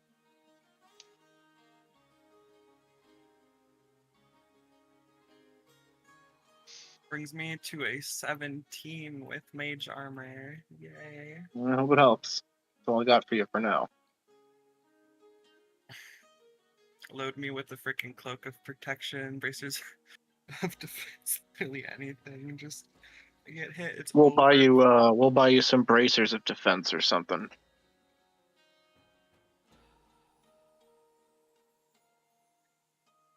Now I'm gonna have to. No, do you know what really sucks about it though? Is I'm still a frontline caster. Well, you have an abjurer around, so stay behind me.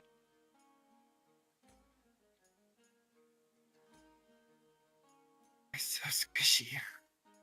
Don't be all aggressive, or you'll make me waste my shield too.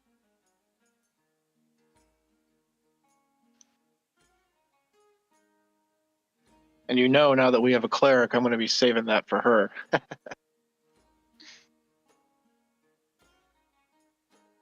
Well, the type of healing that I can do is very aggressive. So I effectively have a hit point pool of like, as long as it doesn't, if a shot doesn't kill me and I can get to my turn, I can heal double the amount of d12s that I roll for casting the spell. So if I cast it upcasted because it's a level 1, I can roll like 8 d12 to heal myself. So I have sustainability.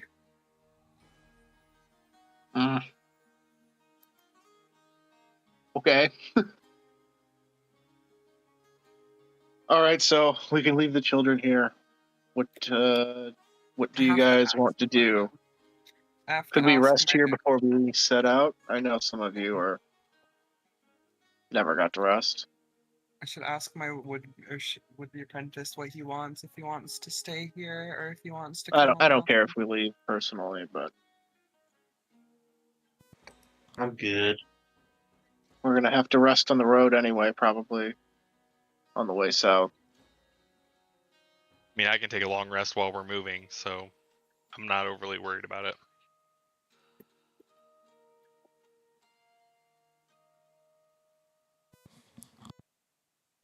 Van Richten passes you a rough map from Yesterhill to Lake Baratok with with some crude images drawn on them. It's Oh beautiful. wow! It's Scion beautiful. says, "Hey, I have a map," and he pulls out his map, and then he updates his map, and he says, "I've updated the map." Map updated. Yes. Powerful wizard, not much of an artist. Van Richten says his grandson drew this for him.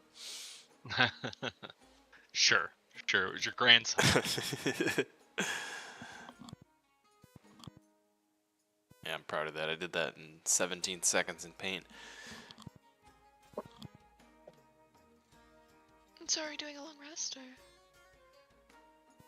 Yeah, you guys absolutely have a safe place to stay here. He even tells you that there's a couple of beds up in the attic, or cots up in the attic. He sort of prioritizes the children with the cots that he has on this floor. So we take a long rest?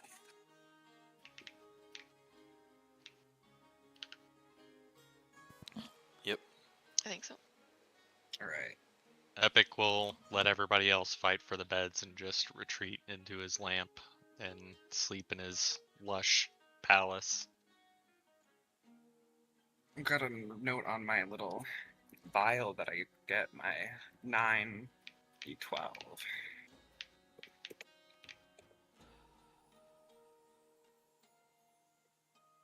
Just as an aside, is there anything interesting in the attic? Is it just beds? Really just dust, some old crates that are empty, some things with linens and cloths and things like that in them, but nothing of value. Fair enough. 43 is rough. Alright, well, I think I'm gonna trance for the 4 hours and then spend the next 4 hours kind of just doing a ritual to my god. I wish I knew how to say your name. I should probably manage my spell. Seheni? I don't know. What do we think we're gonna encounter? What do we think we're gonna encounter? The good thing is no one is gonna argue with you if you say that's how it's said. Great, that's how it said. If they do, I'll make it canon that it's not said that way. Appreciate it, Yep. appreciate it. I wish I could have more spells actually equipped on me. Because I I do don't like have having a to choose. question Sure. though, because there was mention of a Lady of the Night or something. I don't know. Ladies of the night.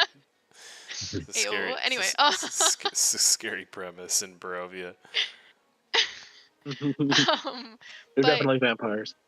would I, as a cleric of someone called Lady of Dreams slash Daughter of the Night Skies, know anything on my own about them? Or the godlike being? Probably parallels to them. So like this would be the parallel to the Mother of Night. It would be the parallel to the Lady of Night in your plane. And you sense like a striking resemblance and an interest.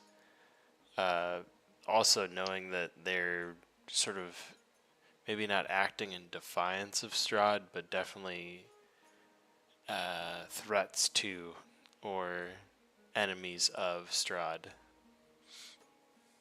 and that would line up with your deity as well. Ooh, interesting. They might be from the Feywild.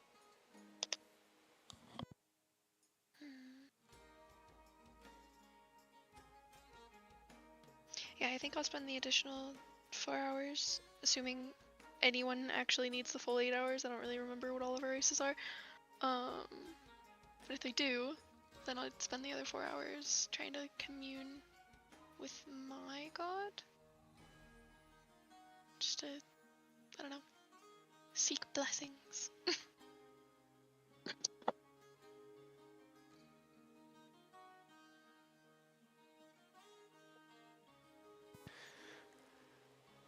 If anyone sees Scion getting ready for bed, if anyone saw him cast the divination ritual before, you'd notice him setting up to do another divination ritual. But if you keep watching him after a while, he just starts putting stuff away and he never casts it for some reason.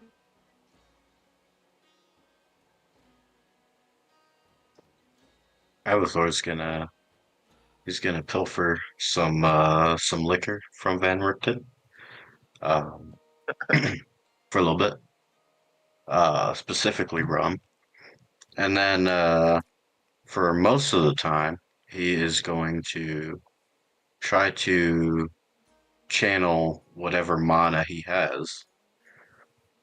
He's gonna spend a while doing this. He might sleep at some point, um, but he's hoping to get the magic initiate feat for the sorcerer.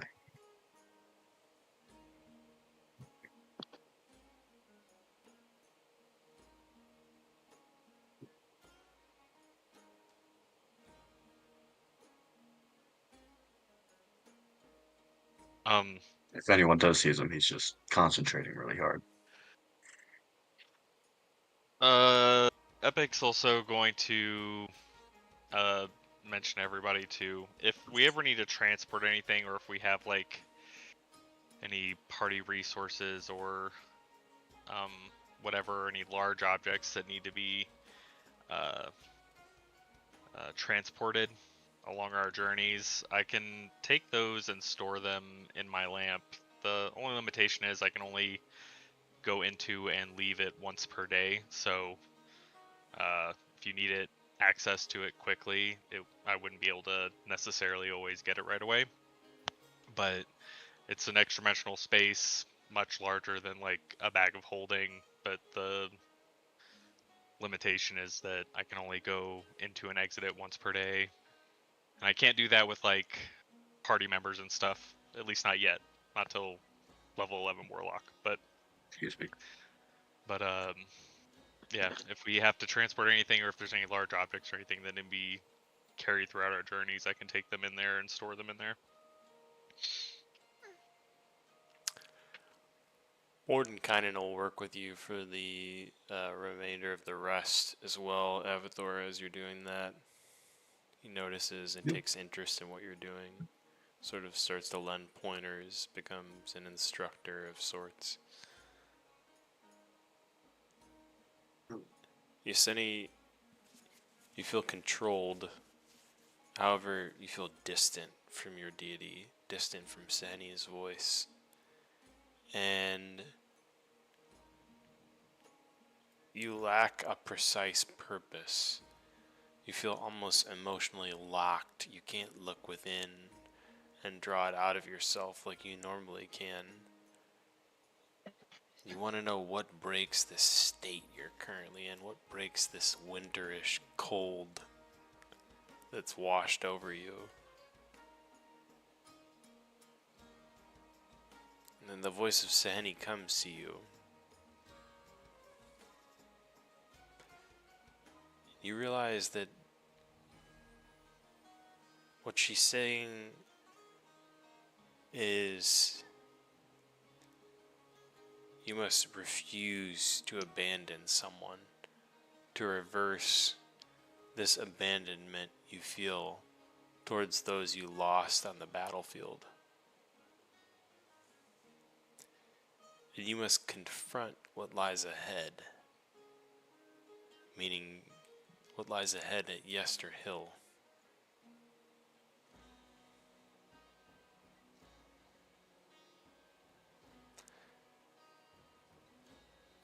Spring is about hesitation, vulnerability, feeling again. Not full warmth, but a hint of it. If you'd like to shift, this is the direction you must go in.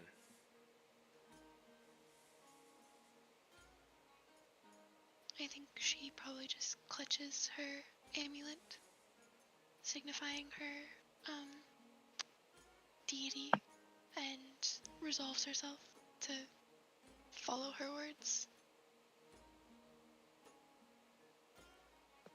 The same kind of decision as you faced before, the same kind of weight, and for just a second you feel it again, that memory, that failure, and then something shifts.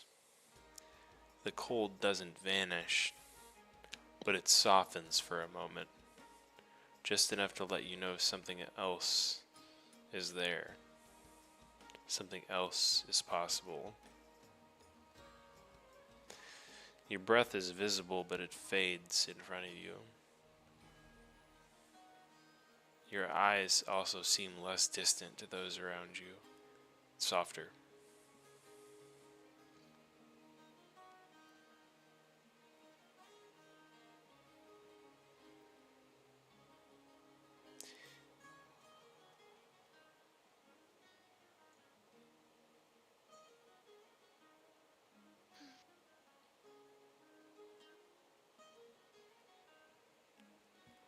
Go ahead and take inspiration too as you get in touch with your deity there.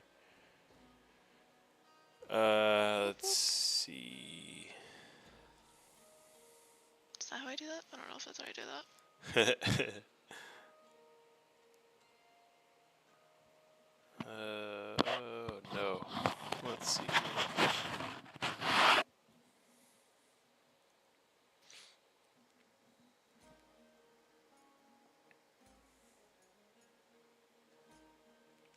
Are any of you awake still, or is everybody sleeping at this point?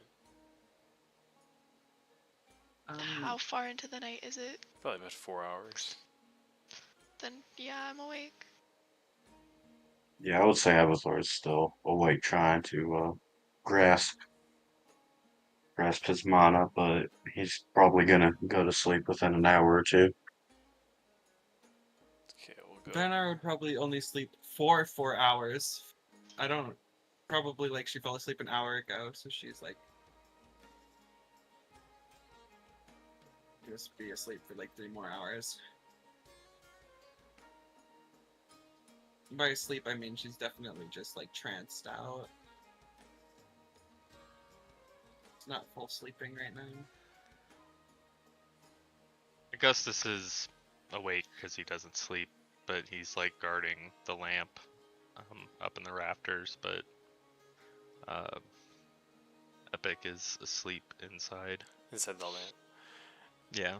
Then Richten will come up to Augustus and ask, "Does your friend still talk to his god and hear him clearly? Do you know?" Augustus will reply that it seems that the relationship is strained by this place, and his ability to communicate is being interfered with. He also says that he had a strained relationship with his, and Augustus kind of pulls his paws in the air and tries to do like little quotes with his little toe beans, and he says his god, he gets his powers from the genies of the elemental plane of air, and he actually had a close personal relationship with them when he lived there, but he was excommunicated for various reasons, and they had kind of stopped talking to him at that point anyway. He was hoping through deeds and growth he would eventually be able to reestablish that connection, but as far as direct communication, he hasn't had any for quite some time, even before he came to Barovia.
What's everybody's ages? I am 60. Wait, what? Old man Avador. Mhm. Okay. I'm a half elf, so it's actually pretty normal age. Young man Avador. Yeah. I was gonna say for a half elf, you're still considered a young adult, right? I think so. Okay. What about anybody else? 32 for Epic. And what's your race? Air Genasi.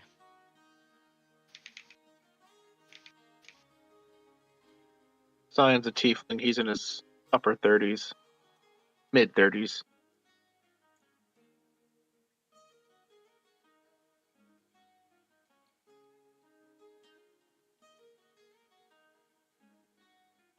$125.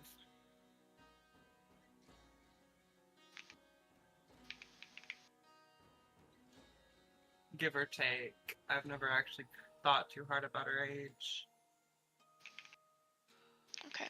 Well, unless I'm wrong, at least half of us can benefit from this. So.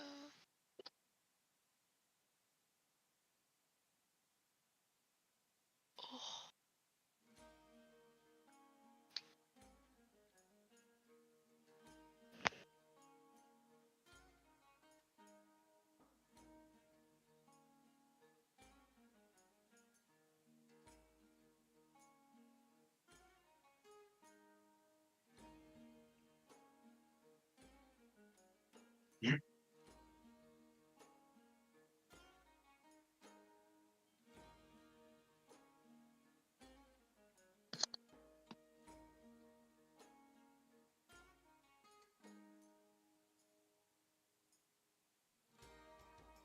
Are Before we going to a treat? I was going to say, before we go to sleep, Scion's going to try and have a one-on-one conversation with Mordenkainen.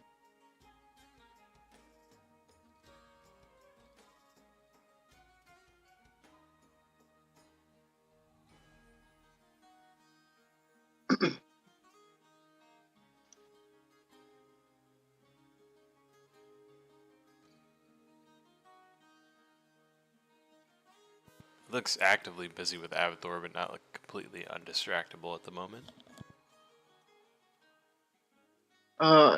Scion just wanted to ask him a question. Scion says he's worried about the path we're taking and how dangerous it might get, and he's thinking we might need, even stronger armaments fairly soon. And he wanted to ask him, there's some things I couldn't get a lot of information about on this plane, and one of the main ones is who's the best craftsman, who is the best items for sale, of anyone on this plane. Like, where would we go to find, like, the closest we can get to, divine weaponry or magic weapon, super, powerful stuff. Like, who's the best craftsman? Like, he's just asking him because he's been here a while and he'd probably know, who I'm talking about, who's the artificer, the best artisan on the plane.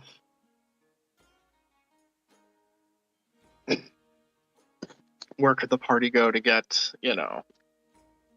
eventually get the best stuff we can hope to get here? Mage became more squishy and it made the other mage nervous. He smiles at you and says, well, at least you are smart enough to come here first, before going to that dinner with him. My friend, if you're looking for crutches in this land, there are few. There is not a camp or a village you will be able to go to procure items you will need to help you win this fight we are in. You don't even know all of the enemies that are on the board. Van Richten has done his best to lay out a few for us, but there are still many question marks. Were I to know of the place where the silver bullet for each of them existed, I would draw you a map and have you seek them out for me as friend. But as it happens, I do not. The best available goods you could find in these parts would be in Vallaki and in the Vistani camps, which you have not been to yet. You'd be wise to seek out those camps. The greater Vistani camp is not far off from Vallaki. It is in between Vallaki and Yesterhill, and it is on the way from Lake Baratok here to Yesterhill. You'll intersect with it as you head south. Yeah, so I heard the Vistani were the only way to get items that can't be created or found on this plane.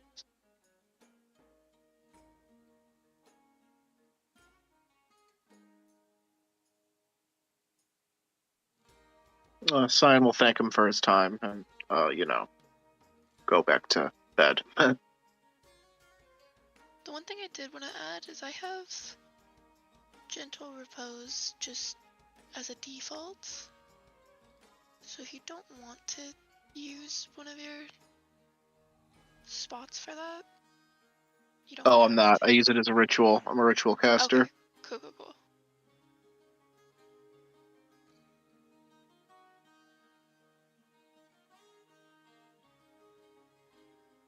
If it ever needs to happen fast, yeah, you're the one to do it. Yeah, no, I have it as always prepared.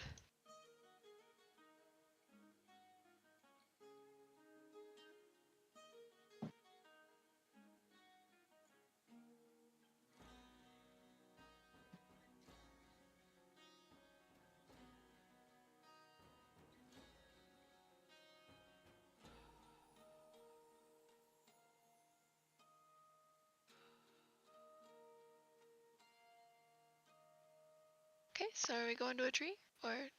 I missed an opportunity for Van Richten to joke around about you expecting there to be a bloodbath and beyond around every corner, but there's not, unfortunately, Dan. How's his dragon doing? Dragons. Oh, he didn't mention that. He Yeah. says, I'm sure they're all doing fine. Why, did you run into one of them? Yeah, the black dragon on the How way many in do you here have? ran away pretty quickly. He got Why? scared because I threw a tree at him. I had 9 dragons.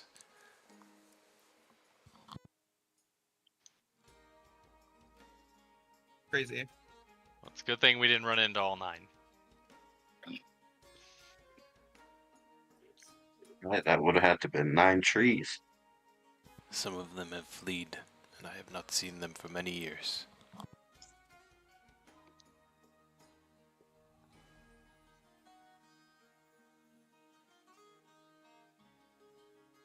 You might want to work out like secret passwords so that friends seeking an audience don't have to fight them to get by.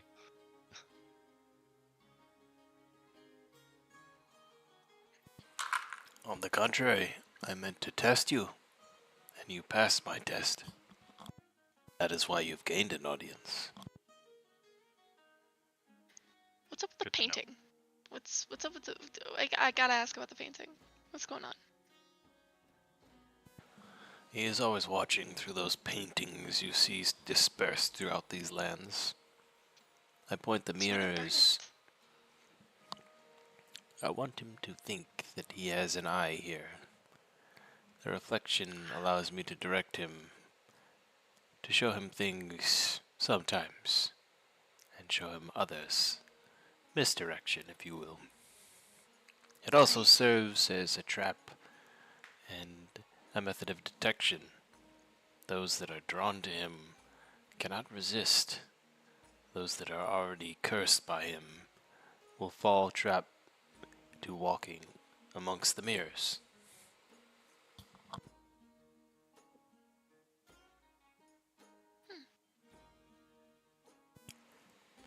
I've had more than a few of his agents sent after me. Had to make a few countermeasures after the first or second attempt in my life.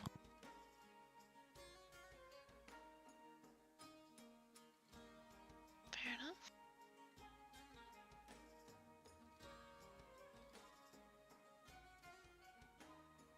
I mean, have those countermeasures worked out in the past? Well, I'm still standing here in front of you. I guess that's true.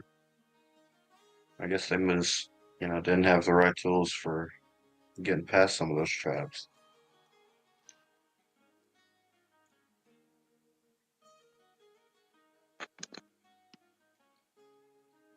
Zion tells Mordenkainen, you really might be onto something about Strahd not being the Dark Lord. I'm from a place that studies the planes very closely, and from what I know, planar lords, like what Strahd is supposed to be, don't need these little spying and scrying devices around to know what happens in their domain. So it's very odd that he would put such effort into constructing such things he didn't need. Does he have a network of spies that require them, perhaps? I'd assume most definitely.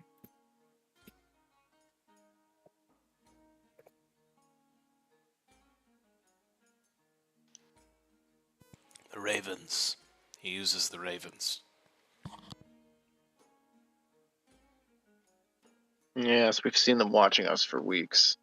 Sometimes we just hear them in the mists cawing.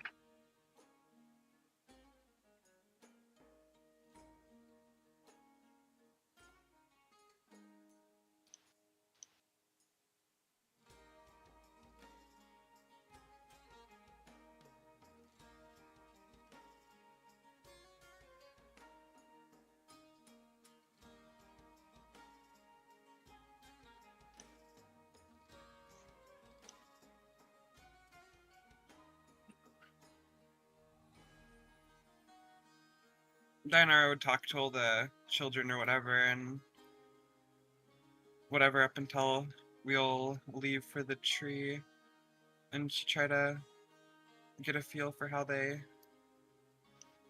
are feeling right now and what's going on with them, and then also she'd want to ask that one that she's kind of taken under her wing a bit if he'd want to stay here with the others or if he wants to travel with them, because she has invisibility and she can just make him not seen, so she's not actually too worried about.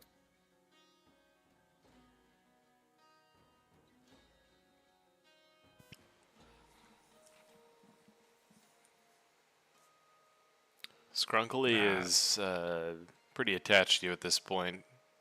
He prefers to travel with you if possible, but he understands if this is as far as you can take him.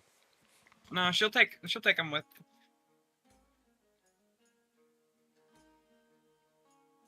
We love the kid, bro. He's gonna learn so much, and he's going to be a little menace.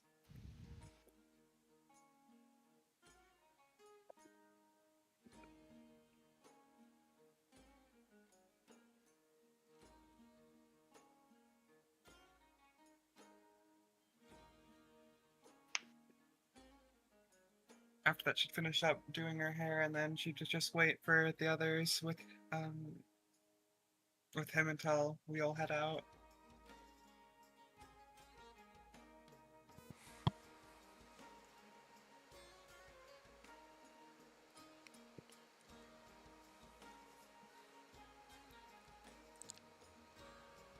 Before you leave to Mordenkainen will tell Avathor while they're training that he's learned a lot in the time that they've spent together, and that he's impressed, and that he thinks that he would fare well to continue practicing over the next several years of his life and may become a great sorcerer someday. Hmm. It also warns You never you. really get to that part though. Also warns you not to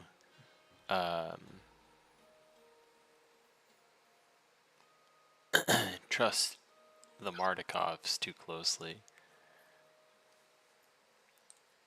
as there is a connection between the Raven kind and the Ravens. Hmm.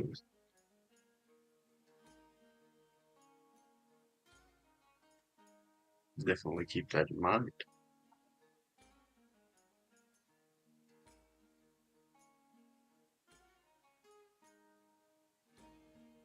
To the tree.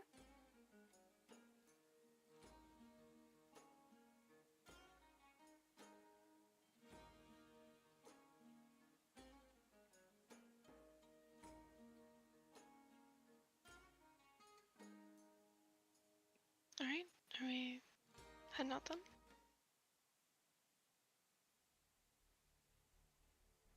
I think so.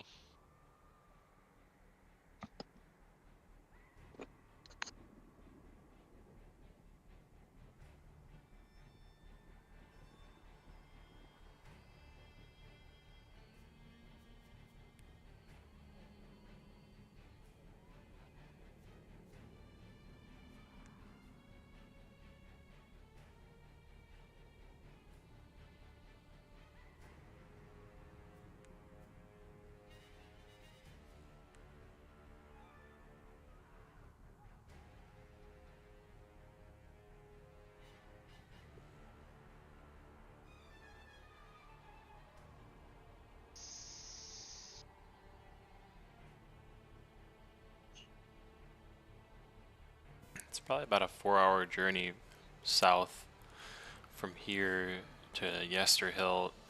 There is the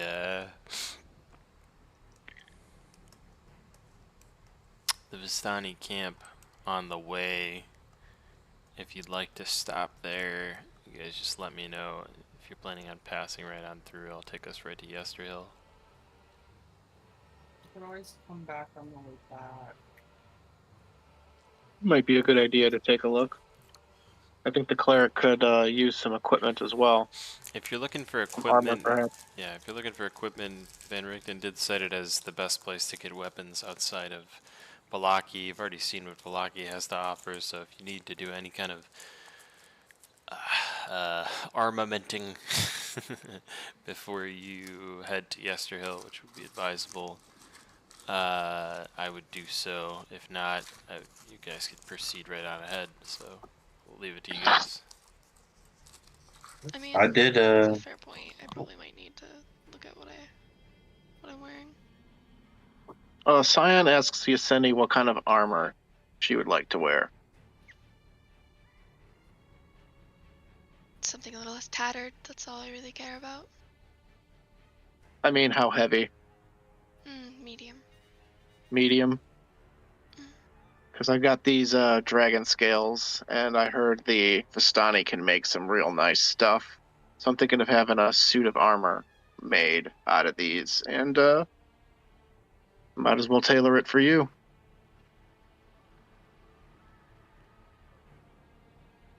If that's what you'd like to do with it. Well, it should make some nice armor. Should give you some good acid resistance as well. Then I appreciate it. It's very black, though. Black and dragony. I hope black True is your color. Scale with mail. Yeah, the armor's definitely going to look a little gothic, if you know what I mean. It's fair. It's fair. We'll go with the Sure, winterous vibes that she's got going on right now. Exactly. Oh yes, the party's flavors of goth girl. Alright, so I want to find a smith with the Vistani to try and make some armor out of this. In that I'll say case, I'll take you to the Vistani encampment, I guess. Did Avathor get his feet, or do I still need to wait for that? No, we could say that working with Mordenkainen, you got it.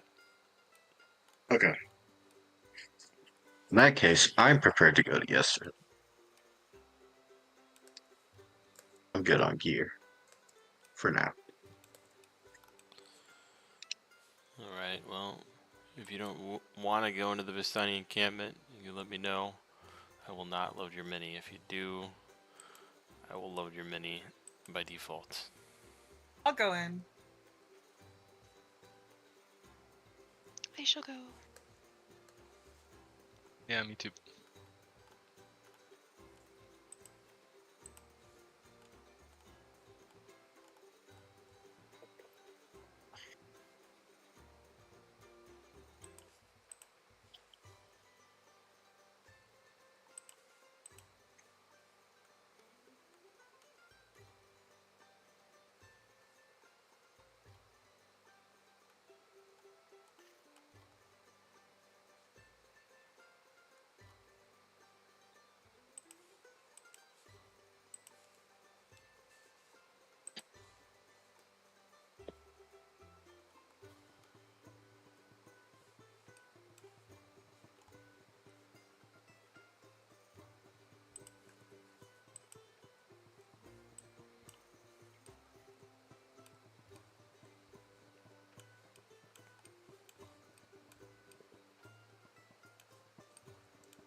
Oh man, they don't even have heavy dragon armor.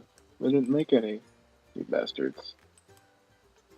Medium. I thought they were medium. Yeah, good thing you asked for medium. That's fair, that's fair.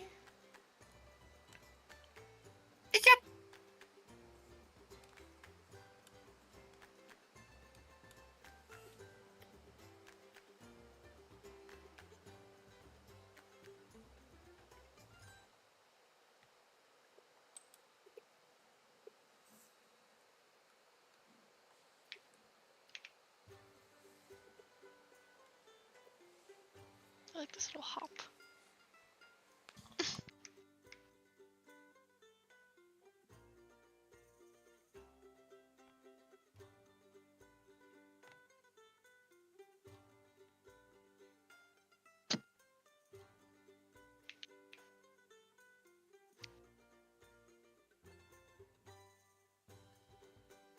This is quite the jarring difference in atmosphere.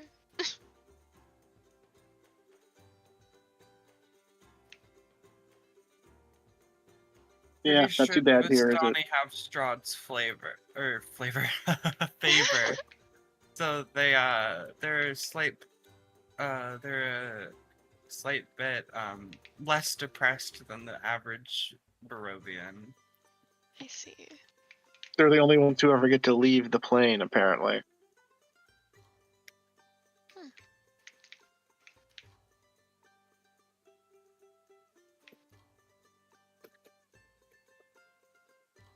Oh, weasel! All I know is I see a dog. Dog is adorable.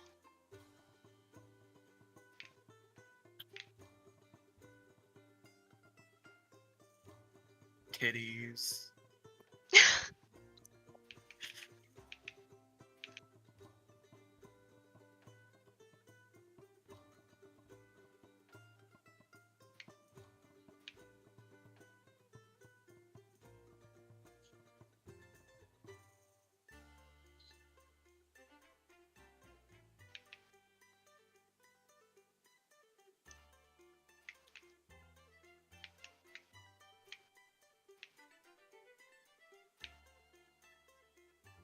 Is there something on top of that cliff?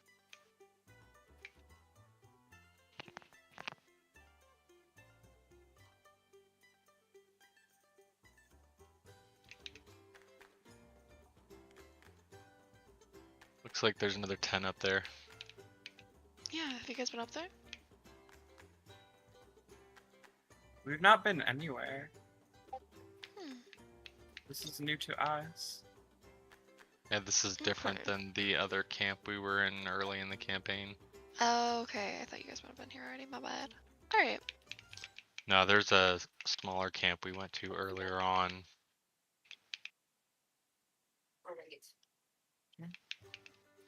Okay.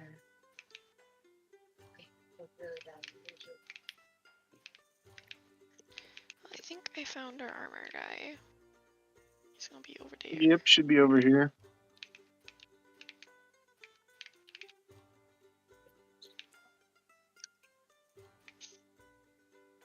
So I posted the description for the armor in the chat. It's just called Dragon Scale Mail.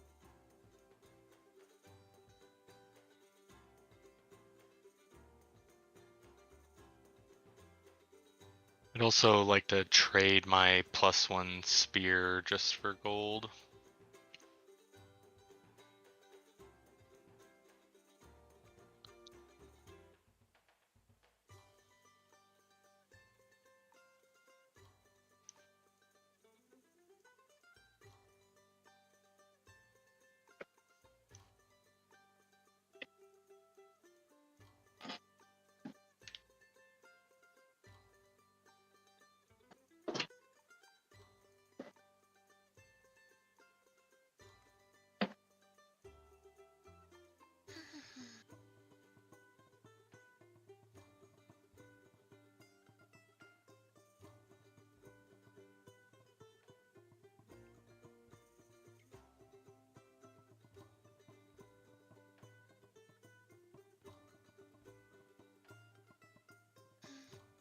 do we know how much it'll cost to make this?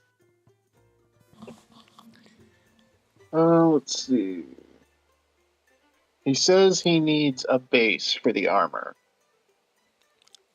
Roughly 100 gold pieces and some sort of base. So if I just toss him the armor that I'm, like the Under Armour I'm already wearing? That would work. Oh, yeah, that would work. Okay, I'll do that. It's already tailored to you anyway, so that'll probably save him a step. Appreciate. Yeah, he said it should be quicker. He said it'll take him about an hour to do the work that he'll need to basically weld the dragon scales to the armor you currently have, thus making it dragon scale armor or scale armor.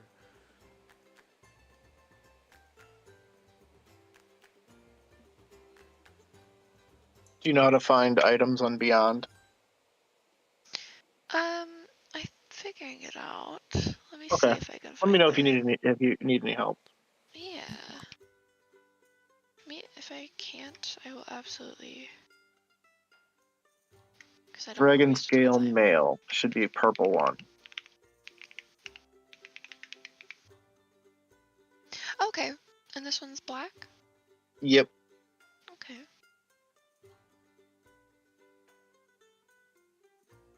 Cool. Alright, thank you. And be sure to attune it when you get it. That's a thing all of us keep forgetting to do. Very fair, very fair. Alright. I've messed that up multiple times, yeah.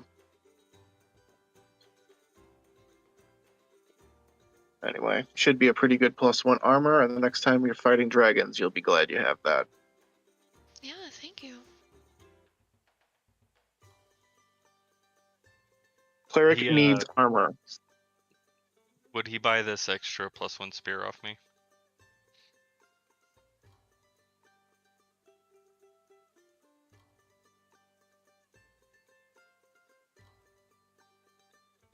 Yeah, I don't see why not.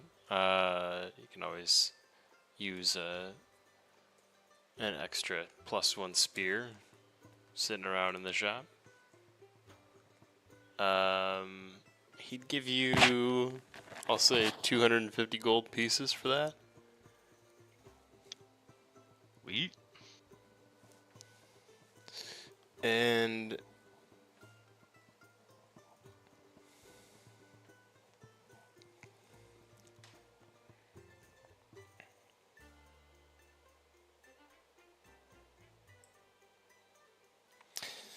as you guys sort of walk up to the camp, you see that there's smoke rising through the trees. And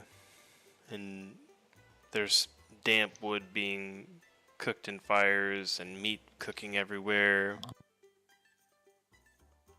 There's music playing, some of it faint, some of it loud. Somewhere in the midst there's a violin, and the camp appears to be full of colorful wagons, hanging lanterns, silhouettes moving around, and low burning fires. But something feels wrong here. The laughter is quieter, and more than one pair of eyes follows the child you have traveling with you. Hmm. The camp is sort of nervous, and some Vistani seem afraid.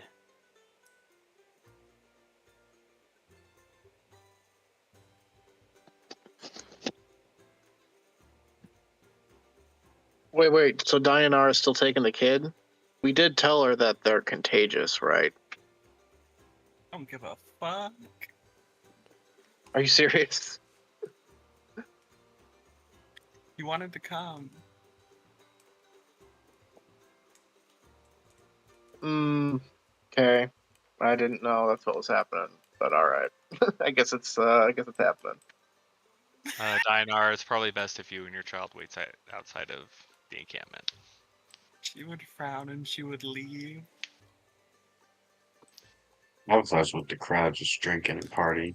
Dianara, before you can take leave, you hear a sudden shout break through the rest of the camp.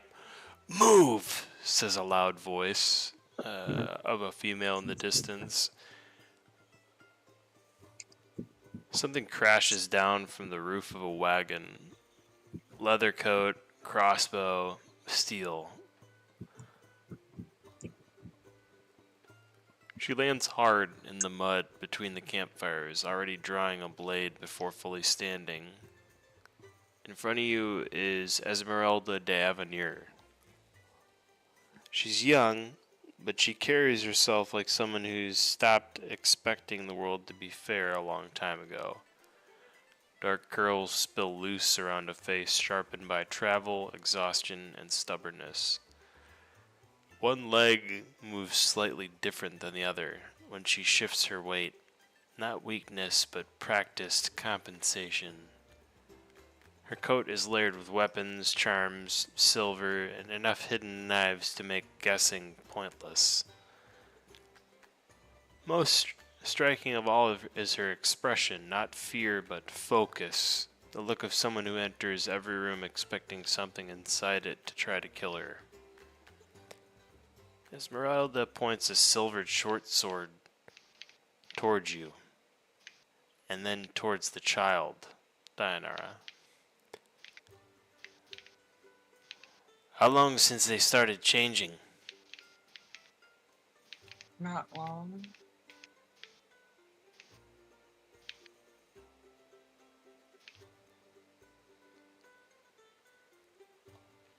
Why do you ask? She looks genuinely worried. Go ahead and roll insight, Dianara. Can I help with that? Yeah, absolutely. Okay. Roll Guided. I rolled a 22. I also rolled a 22. Alright. You could see that she's sort of trying to decide whether the children that are with you, if you guys have any of those children with you, unless you left them all with Van Richten. Otherwise, if this child needs to die.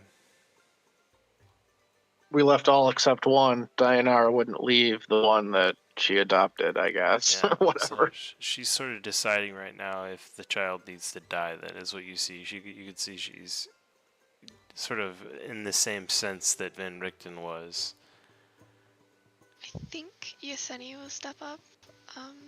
Do not fear. I am a cleric. I'm trying to help this child. The changing started very recently, and we're seeking a cure of some sort. And we have a ward that should prevent its spread. Is that what he gave us?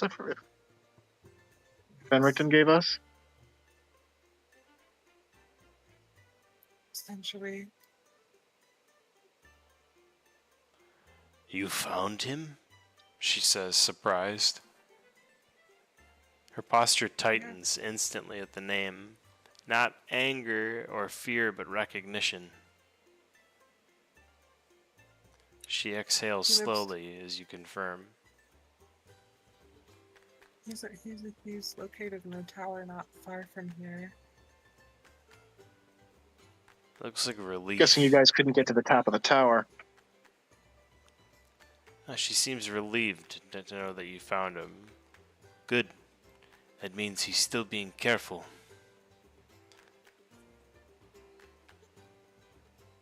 And who may you be? Esmeralda de Avenir, monster hunter. Unfortunately, trained by the best.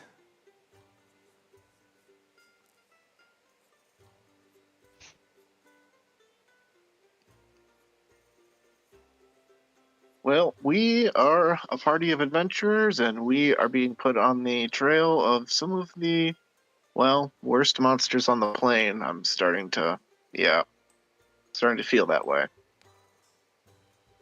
Come with me. Take rest by the fire.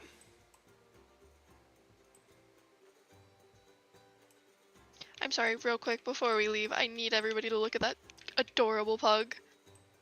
I saw him. It was right in front of her the entire time, and it took so much self-control. Anyway, It's a pack pug. it is so cute. It has a jacket. I'll make it follow her so it stays in shot. Please. Oh my god.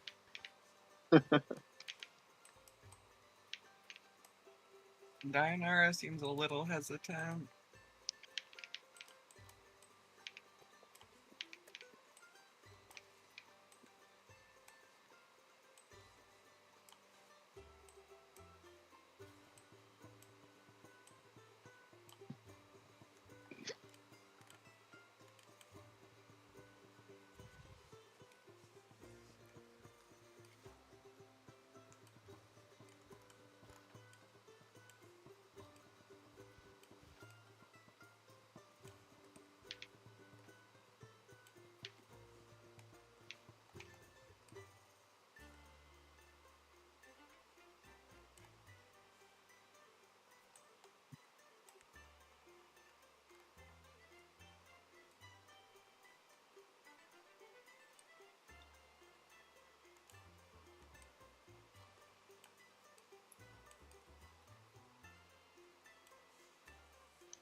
The rain taps softly against the wagons as the camp sort of settles uneasily around you, and Esmeralda crouches beside the fire, cleaning one of her blades with methodical precision.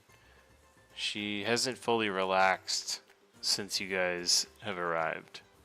I'm sure she probably never does as a monster hunter, but she says, Strahd's dangerous because people simplify him. They think he's just a vampire. He's worse than that.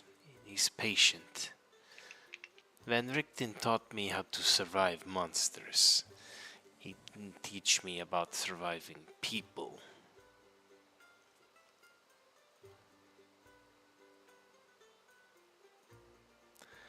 The problem that I see is too many of these are agents of Strahd. I don't know who is friend and who is foe. I've been betrayed more times than I can tell you. But I cannot abandon my camp. A nomad that will die a quick death in the forests of Barovia. Strength in numbers, they say. So I must do my best to find people who are of honest intentions. She looks at all of you, questioning.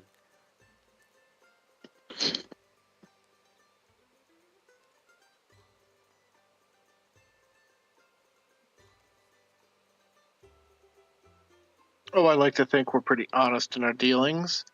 But I must warn you, we are currently headed south. I wanted to ask, have you or any of the Vistani been near the tree to the south on Yester Hill recently? The druids. That's old magic that they practice. The kind Barovia had before Strahd. We stay away from there, for the most part. Well, unfortunately, I have evidence there might be a brewing cataclysm there. Somehow the druids have been convinced into corrupting the whatever this natural edifice is with the essence of shadow magic, and it's, well, rebelling against life. It's destroying things, even as far away as near Vallaki. We've found the druids in the wilds doing these rituals, and the land shakes and breaks apart after the ritual. Esmeralda stares into the fire for a long moment before speaking again. There's something wrong with that hill. Not haunted, not cursed, but hungry. The druids, they worship the land like it is alive. Problem is, I think something started worshipping back.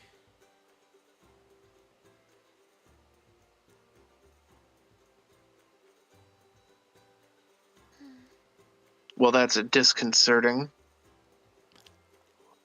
As she says this, Skrunkly's eyes unfocus and roll into the back of his head, and all you can see is the whites. Roll perception, Dayanara. Oh no. Am I allowed to help her with this one? I'm gonna let this one be Dayanara's. Okay. Fucking 12. Oh my god. You notice, but not until the eyes unfocus, and in a voice that is not entirely theirs, Skrunkly begins to say, "It's waking." It is a deep and guttural voice, not the voice of the young boy that you've been traveling with. And there's suddenly silence across the camp. Everybody wisdom save, and remember, you should still have, I think, wisdom save bonus, unless I'm not mistaken. No, that it might have been cast after or before that long rest. Beacon of Hope was cast before the long Yeah, rest, yep. and even then, it's only for up to a minute. Bummer. Yeah. 15. It's not too bad, I promise.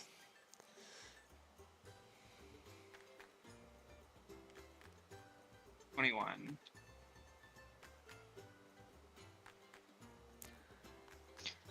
Another bad roll. I thought I rolled that 11, not the 4. God damn it.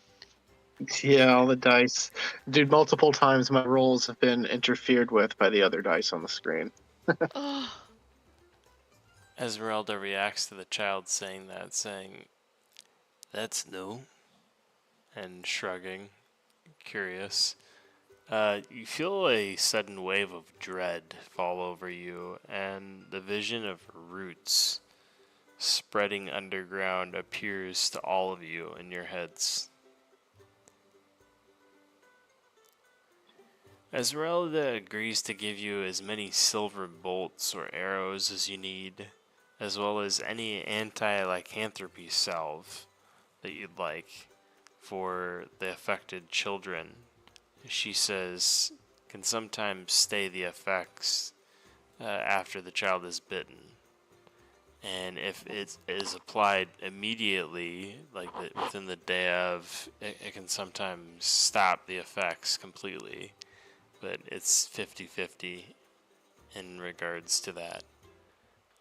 Can we use this ourselves if bitten? Yeah. She mentions that it works upon pretty much any sort of fleshling.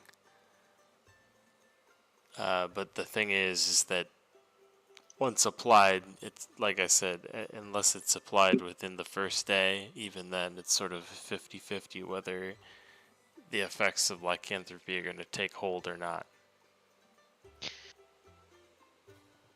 Have we tried remove curse?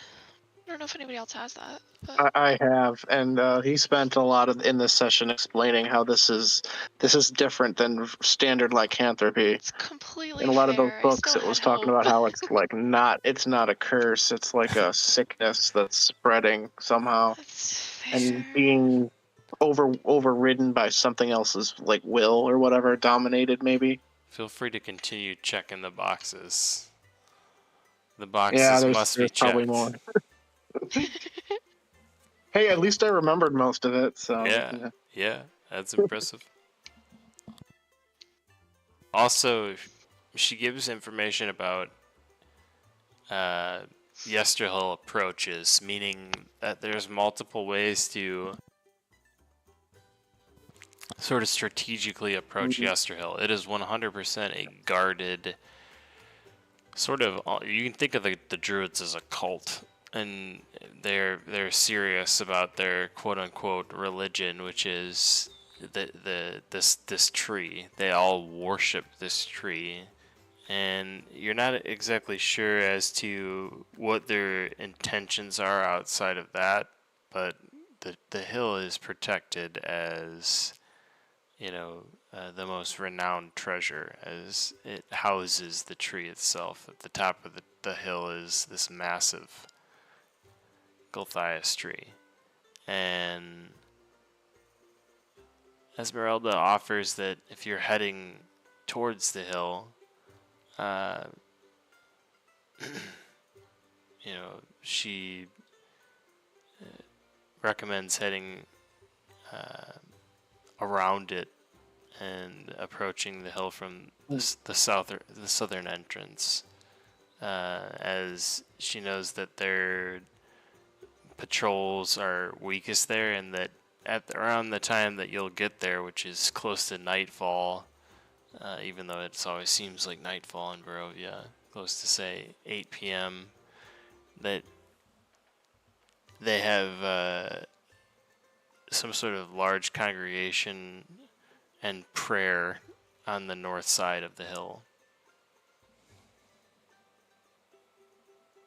And it sort of draws the attention away from the southern end. And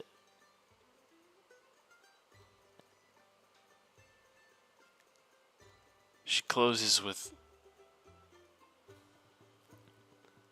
whatever's happening there isn't staying there. Make sure to finish it.